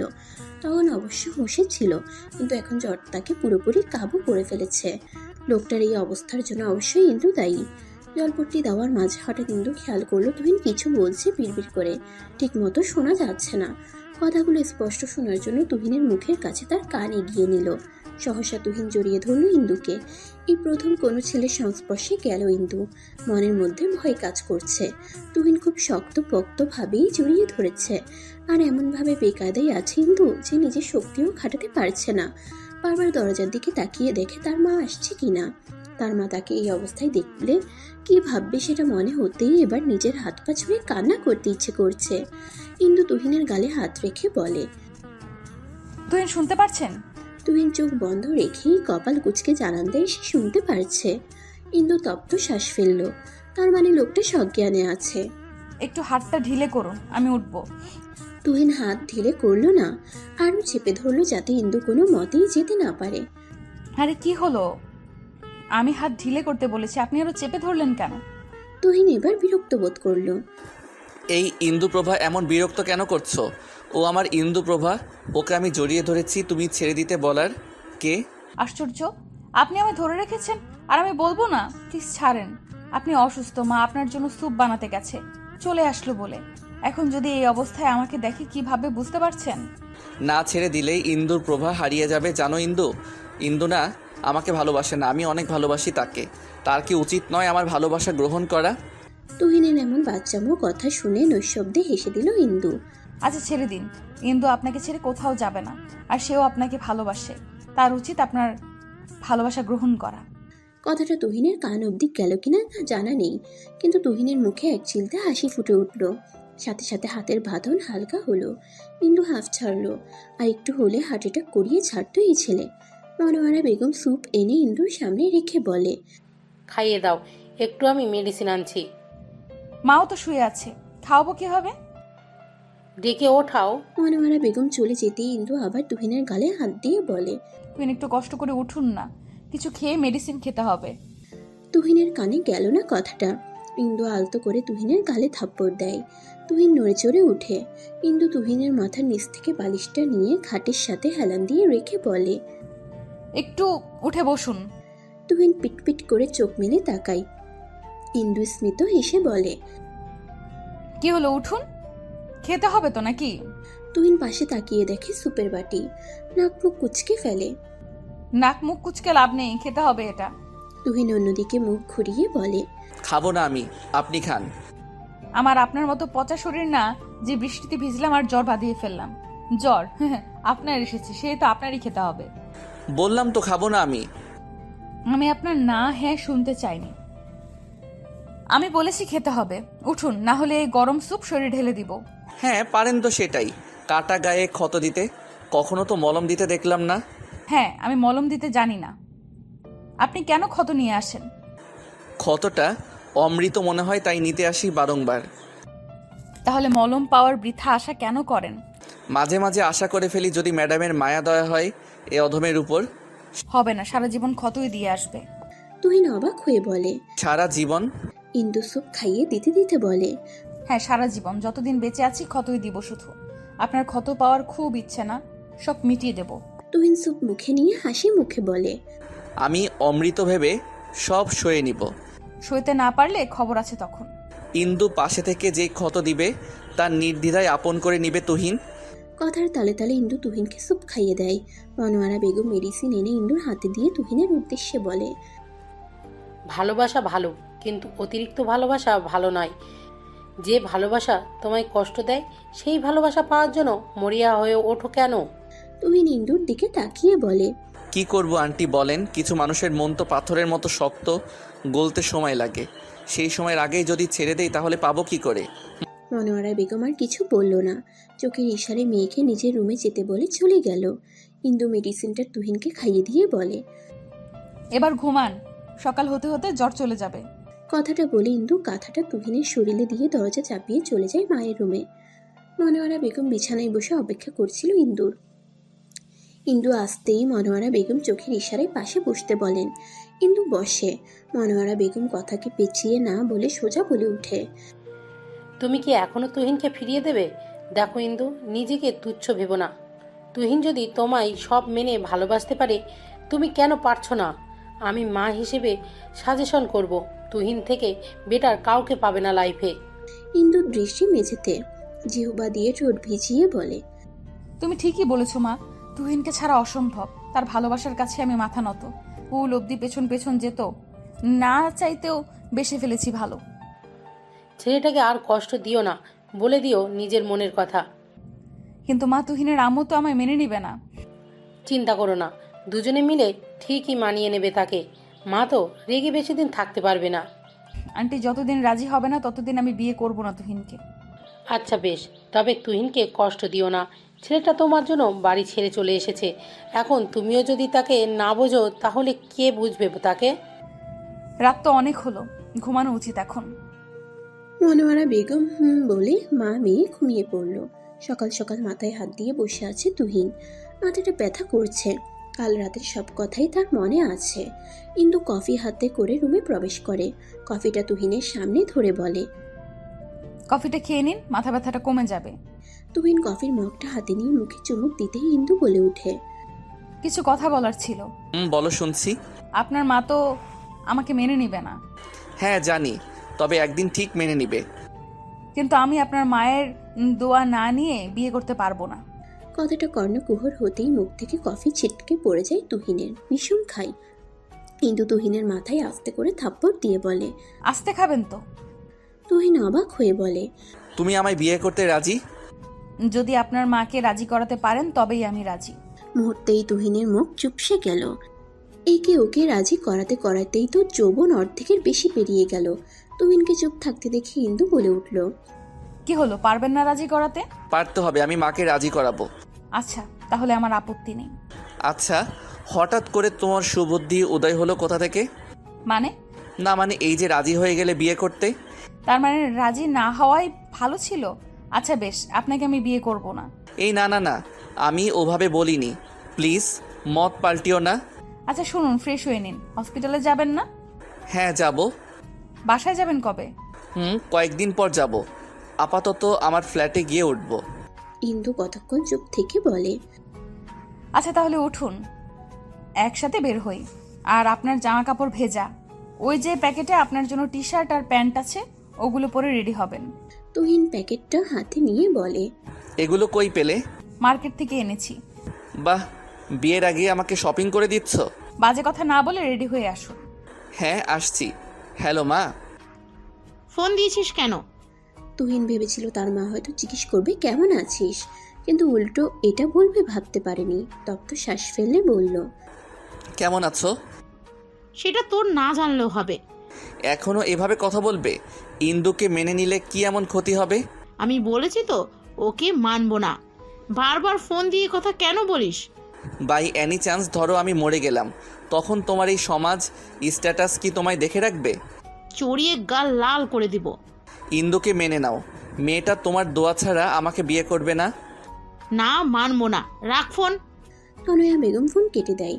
আজ 3 দিন হলো তুহিন তনয়া বেগমকে রাজি করানোর চেষ্টা করছে, কিন্তু তিনি তার কথার হেরফের করছেন না। নিজের মাথার চুল এখন নিজেরই টেনে ছিঁড়তে ইচ্ছে করছে। নিজেকে আয়নায় একবার দেখে হসপিটাল থেকে বেরিয়ে গেল। তার মা রাজি হবে না বুঝে গেছে তুহিন, এখন ইন্দুকেও সেটা বুঝতে হবে। ইন্দুর স্কুলের সামনে গিয়ে দাঁড়িয়ে থাকে তুহিন। স্কুল ছুটি শেষে ইন্দু স্কুল থেকে বেরিয়ে এসে সামনে তুহিনকে দেখে মুখে হাসি ফুটে ওঠে। এগিয়ে যায় তুহিনের দিকে। তুহিন ইন্দুর হাত ধরে হাঁটতে হাঁটতে বলে, আজকালকার মানুষগুলো কেমন জানো? ইন্দু তুহিনের দিকে তাকিয়ে বলে, কেমন? এই যে তারা 1000 টাকা হারিয়ে গেলে 100 বছর পরও আফসোস করবে, কিন্তু একটা মানুষ জীবন থেকে হারিয়ে গেলে আফসোস করবে না, সময়ের সাথে সাথে ভুলে যাবে। তুমিও কি তাদের দলের মাঝে? চুপ করেন তো, শুধু বাজে কথা বলেন। তুহিন বেশ খানিকটা সময় চুপ থেকে আবার বলে, ইন্দু শুনো। শোনান, শুনছি। মা রাজি হচ্ছে না। সহসা ইন্দুর পা থেমে গেল। ছেড়ে চলে যাবে না মাই? তুহিন ইন্দুর গালে হাত দিয়ে বলে, না চলো বিয়ে করি। মায়ের মানতে সময় লাগবে, কিন্তু ঠিক মেনে নিবে। কিন্তু? কোনো কিন্তু নয়, আমি কালই তোমায় বিয়ে করবো, আর আন্টি তো আছেই। মায়ের সাথে কথা বলবেন না? আমি আসার আগে আন্টিকে বলে দিচ্ছি আমরা এখন শপিং করতে যাব, কাল কোর্টে গিয়ে বিয়ে করব। ভুল করছি না আমরা? এখানে ভুল কোথায় করলাম? আচ্ছা চলুন। ইন্দু আর তুহিন শপিং মলের সামনে এসে ইন্দুর জন্য একটা লাল টকটকে বেনারসি আর নিজের জন্য একটা সাদা পাঞ্জাবি কিনে নিল। খুবই সিম্পল ভাবে বিয়ে করবে সে, সাথে টুকটাক জুয়েলারি কিনে চলে আসলো। ইন্দুকে তার বাসায় দিয়ে ইন্দুর মায়ের সাথে টুকটাক কথা বলে চলে গেল। ইন্দুর মা মনোয়ারা বেগম খুব খুশি। কাল মেয়ের বিয়ে, তুহিন আগে থেকেই বলে রেখেছিল তার ছোট্ট মেয়েটার কাল বিয়ে হয়ে যাবে, বাসাটা ফাঁকা ফাঁকা লাগবে। কথাটা ভেবে একটু খারাপ লাগলেও সেটা সে গ্রাহ্য করলো না। বেনারসি শাড়িটা মেয়ের শরীরে মেনে ধরলেন। ইন্দু লজ্জা পেল। ইলিয়াস মা আর বোনের কার্যকলাপ দেখছে। ছোট্ট মন এইটুকু বুঝলো কাল তার বোনের বিয়ে। ইন্দুদের তেমন আত্মীয় স্বজন নেই বললেই চলে। বাবা মারা যাওয়ার পর সবার থেকে দূরত্ব বেড়েছে। নিজের এলাকা ছেড়ে এখানে এসে থেকেছে। যা আয়োজন করার তাকে একা হাতেই করতে হবে। এর মধ্যে হঠাৎ ফোন বেজে ওঠে ইন্দুর। ফোনটা হাতে নিয়ে দেখে স্মৃতি ফোন দিয়েছে। রিসিভ করে কান নিতেই ওপাশ থেকে স্মৃতি উৎফুল্ল নিয়ে বলল, কংগ্রেস ইন্দু, শাদি মোবারক হো। অবশেষে বিয়ে করতে রাজি হলি। তুহিন ভাইয়া না বললে মনে হয় বলতি না যে তুই কালকে বিয়ে করতে যাচ্ছিস। আমি নিজেও জানতাম না, স্কুল থেকে ফেরার পরে তুহিন বলেছে। আমি তোকে ফোন করে বলতামই। হয়েছে, থাক, শাক দিয়ে মাছ ঢাকতে লাগবে না। কাল তাড়াতাড়ি আসবি। তোর বলার অপেক্ষা কি আছে? রাত এখন বেশি না হলে আমি এখনই ছুটে আসতাম। পাগলি মেয়ে। হ্যাঁ রাখি, কাল সকাল সকাল চলে আসবো। কিরে, তুই আন্টির অনুমতি না নিয়েই বিয়ে করতে যাচ্ছিস? হঠাৎ সাগর আর নীলাকে নিজের কেবিনে দেখে ভ্রুকুটি করে ফেলে তুহিন। ফাইলটা সাইডে রেখে বলে, কে বললো অনুমতি নেইনি? আমি বলেছি কিন্তু মা রাজি হয়নি, তাই একাই বিয়ে করার সিদ্ধান্ত নিয়েছি। দেখেছিস সাগর, মেয়েটা কি রকম ব্রেন ওয়াশ করেছে তুহিনের। Just shut up. ও কেন আমার ব্রেন ওয়াশ করাবে? তুহিনের ধমক শুনে সাগর বলে, আস্তে কথা বল, বিয়ে করছিস ভালো কথা, আন্টি কিন্তু বিষয়টা ভালোভাবে নিচ্ছে না। এমনি ইন্দুকে সহ্য করতে পারছে না, তার উপর এভাবে বিয়ে করলে আরও রেগে যাবে। প্যারা নিস না, বিয়ের পর আমি আর ইন্দু মায়ের সব রাগ ভেঙে দিব। যা ভালো বুঝিস তা কাল কখন যেতে হবে সাক্ষী হিসেবে? দুপুরের দিকে। বিয়ে করতে যাচ্ছিস, ট্রিট তো পাই আমরা। হ্যাঁ দিব, বিয়ের পর একবেলা বউয়ের হাতে রান্না খেতে দিব। এবার কি করবেন ভাবি? তুহিন তো ইন্দুকে কাল বিয়ে করবে। আপনি কি পারতেন না মেয়েটাকে মেনে নিতে? ছেলের সুখের জন্য তো বাবা মা কত কিছু করে। জেনে শুনে কি করে মেনে নিব ইন্দুকে? তুমি বলো নিমির মা। মেয়েটা তো আগে থেকে বলে দিল। সে চাইলে তো বিষয়টা লুকিয়ে রাখতে পারতো। কই রাখছে নাকি? আপনি বলেন। সে তো তুহিনকে বুঝালো, আপনার ছেলেও তো বুঝলো না। আপনি ইচ্ছে করে আপনার আর ছেলের মাঝে দূরত্ব ক্রিয়েট করেছেন। আমি কি করব তাহলে? ইন্দুকে মেনে নিন। বয়স হচ্ছে আপনার, সেই বয়সে কি ছেলের সাথে এমন করলে চলে বলেন? আল্লাহ না করুক অসুস্থ হয়ে ঘরে পড়লে আপনাকে টানবে? আপনার স্ট্যাটাস সমস্ত ঘুরেও তাকাবে না। আপনি না হয় 2-1 দিন করব, তারপর তো আমিও নিজেই অতুষ্ট হব। শেষ পর্যন্ত আপনার কিন্তু আপনার ছেলেকে লাগবে। আচ্ছা, তুমি তোমার বাসায় যাও, একা থাকতে দাও আমায়, ভালো লাগছে না। নিমির মা চলে আসে বাসা থেকে। ভালোই বুঝ দিয়েছে কাজ হবে এতে। হঠাৎ মাঝরাতে ফোন বেজে উঠে কিছুটা অবাক হয় তুহিন। কতক্ষণ আগেই ইন্দুর সাথে কথা বলেছে সে, এখন আবার কার ফোন? ফোনটা চোখের সামনে আনতেই দেখে তার মায়ের ফোন। ফোন রিসিভ করে কানে নিতেই ওপাশ থেকে গম্ভীর কণ্ঠে ভেসে আসে, বিয়ে করছিস ভালো কথা, আমার পুত্রবধূকে যেন আমি আমার বাসায় দেখি। কথাটা সত্যি শুনলো নাকি তুহিন, সেজন্য হাতে একটা চিমটি কাটে। না, সত্যিই শুনেছে। সত্যি বলতেছো? না, মিথ্যা বলছি। জানি আমার মা মিথ্যা বলে না। আচ্ছা, তোমাদের মেয়েদের মন এমন কেন মা? কেমন? এই যে হুটহাট কখন মন বদলে ফেলো বোঝাই যায় না। বিয়ে করতেছিস কাল, বিয়ের পর বুঝতে পারবি। হ্যাঁ তা ঠিক। একটা কথা বলি মা। কি? পৃথিবীর মধ্যে সবচাইতে সুখী মানুষটা কে এখন জানো? কে? তোমার ছেলে তুহিন। আল্লাহ হঠাৎ করে জীবনটা পাল্টে দিল। কয়েকদিনের ব্যবধানে জীবনের সব ইচ্ছেগুলো এক এক করে পূরণ করে দিচ্ছে। এটা মিরাক্কেল না বলো? মন থেকে আল্লাহর কাছে কিছু চাইলে তিনি কখনোই খালি হাতে ফিরায় না। কাল বিয়ে, এখন ঘুমা। বিয়ের শেষে 1 মুহূর্ত দেরি না করে ইন্দুকে এ বাড়িতে নিয়ে আসবি। খুব শীঘ্রই দেখা হচ্ছে মা। ইন্দুকে নিয়ে ফিরছি কাল তোমার কাছে, ভালোবাসি মা। পাগল ছেলে। উদাস মুখে বসে আছে ইন্দু। একটু পর বিয়ে করতে যাবে, অথচ কেমন যেন লাগছে। ইন্দুর মা ইন্দুকে পর্যবেক্ষণ করে বলে, কি হলো, এইভাবে বসে আছিস কেন? ইন্দু নড়ে চড়ে বসলো। মা আমার কেমন যেন লাগছে, তুহিনের মা রাজি না বিয়েতে, তার অমতে বিয়ে মন সায় দিচ্ছে না। মনোয়ারা বেগম হাসি মনে মনে। ইন্দুকে তুহিন বলতে নিষেধ করেছে যে তার মা রাজি হয়েছে, সারপ্রাইজ দিবে। বিয়ের মাথায় হাত দিয়ে বলে, চিন্তা করো না, সব ভালোই হবে। রেডি হয়ে নাও, যেতে হবে। ইন্দু মাথা নাড়িয়ে রেডি হয়ে নেয়। স্মৃতি হেল্প করলো সাজাতে। আয়নার সামনে দাঁড়িয়ে বধূ সেজে নিজেকে দেখে অজানা এক শীতল ঠান্ডা হাওয়া বয়ে গেল শরীর বেয়ে। কখনো ভাবিনি এভাবে বউ সাজবে সে তুহিনের জন্য। তুহিনকে ইন্দু কখনো পাঞ্জাবি পরা অবস্থায় দেখেনি। আচ্ছা, কেমন লাগবে তুহিনকে পাঞ্জাবি পরা অবস্থায়? নিশ্চয়ই সুদর্শন লাগবে। কথাগুলো ভেবে আনমনে হেসে ফেলে ইন্দু। স্মৃতি ইন্দুর অকারণে হাসি দেখে বলে, বিয়ের আগেই এমন হাসি, বিয়ের পর কিভাবে হাসবি তাহলে? চল বের হতে হবে। ইন্দু হ্যাঁ বলে হাতে ফোনটা নিয়ে তুহিনকে মেসেজ দেয়। কাল রাতে বলে দিয়েছিল তার জন্য একগুচ্ছ কাঠগোলাপ আনতে, সেটা যেন ঠিক মনে করে আনে, সেজন্য মেসেজ দেয়। মেসেজটা দিয়ে স্মৃতি, ইন্দু, মনোয়ারা বেগম আর ইলিয়াস বেরিয়ে যায়। উকিলের চেম্বারের সামনে এসে দাঁড়িয়ে থাকে তারা। তুহিনের আসার নাম নেই। মিনিট 20 পর তুহিন ও তার ফ্রেন্ডরা আসে। ছেলেটাকে কল্পনায় ভাবার থেকে বেশি সুন্দর লাগছে। তুহিন ইন্দুর মায়ের কাছে গিয়ে কুশলাদি করে তাদের ভেতরে যেতে বলে। সবাই ভেতরে গেলে তুহিন ইন্দুর সামনে দাঁড়িয়ে এক পলকে তাকিয়ে থাকে ইন্দুর দিকে। মেয়েটার সৌন্দর্য দ্বিগুণ বেড়ে গেছে শাড়িতে। কথাতেই আছে শাড়িতে নারী। সরি ইন্দু, দেরি করার জন্য। আসলে মায়ের কাছে গিয়েছিলাম দেখা করতে।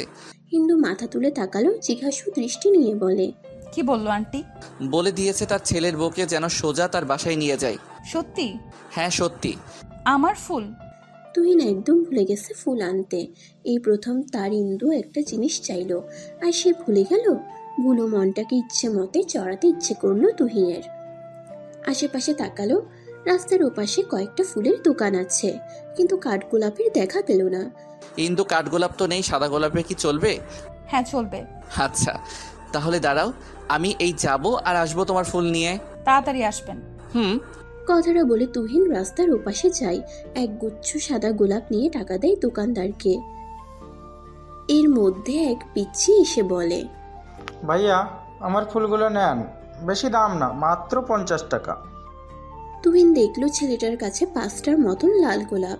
কিছু একটা ভেবে ফুলগুলো নিয়ে 200 টাকার নোট ধরিয়ে দিয়ে বলে, বাকি টাকা লাগবে না, তোমার কাছে রেখে দাও। আমার আর তোমার ওই যে আপুটার জন্য দোয়া করবে, আজ আমাদের বিয়ে। ছেলেটা মাথা নাড়িয়ে চলে যায়। ইন্দু দাঁড়িয়ে থাকতে থাকতে বিরক্ত হলো। রোডের এপাশ থেকে হাত নাড়িয়ে বলে, আর কতক্ষণ? তুহিন ফুল দেখিয়ে বলে, হয়ে গেছে, আসছি আমি। অনেকগুলো ফুল এনে তার প্রিয় তোমার হাতে দিয়ে বলল, আমি তোমাকে অনেক ভালোবাসি। এখন তাদের বিয়েটাও হয়ে গিয়েছে, তাদের সুখেরও সংসার হয়েছে, তারা অনেক সুখে আছে, তাদের জন্য দোয়া করবেন। তো গল্পটা এখানেই শেষ। নেক্সট গল্পতে আপনাদের সাথে দেখা হচ্ছে। সবাই ভালো থাকবেন, আল্লাহ হাফেজ।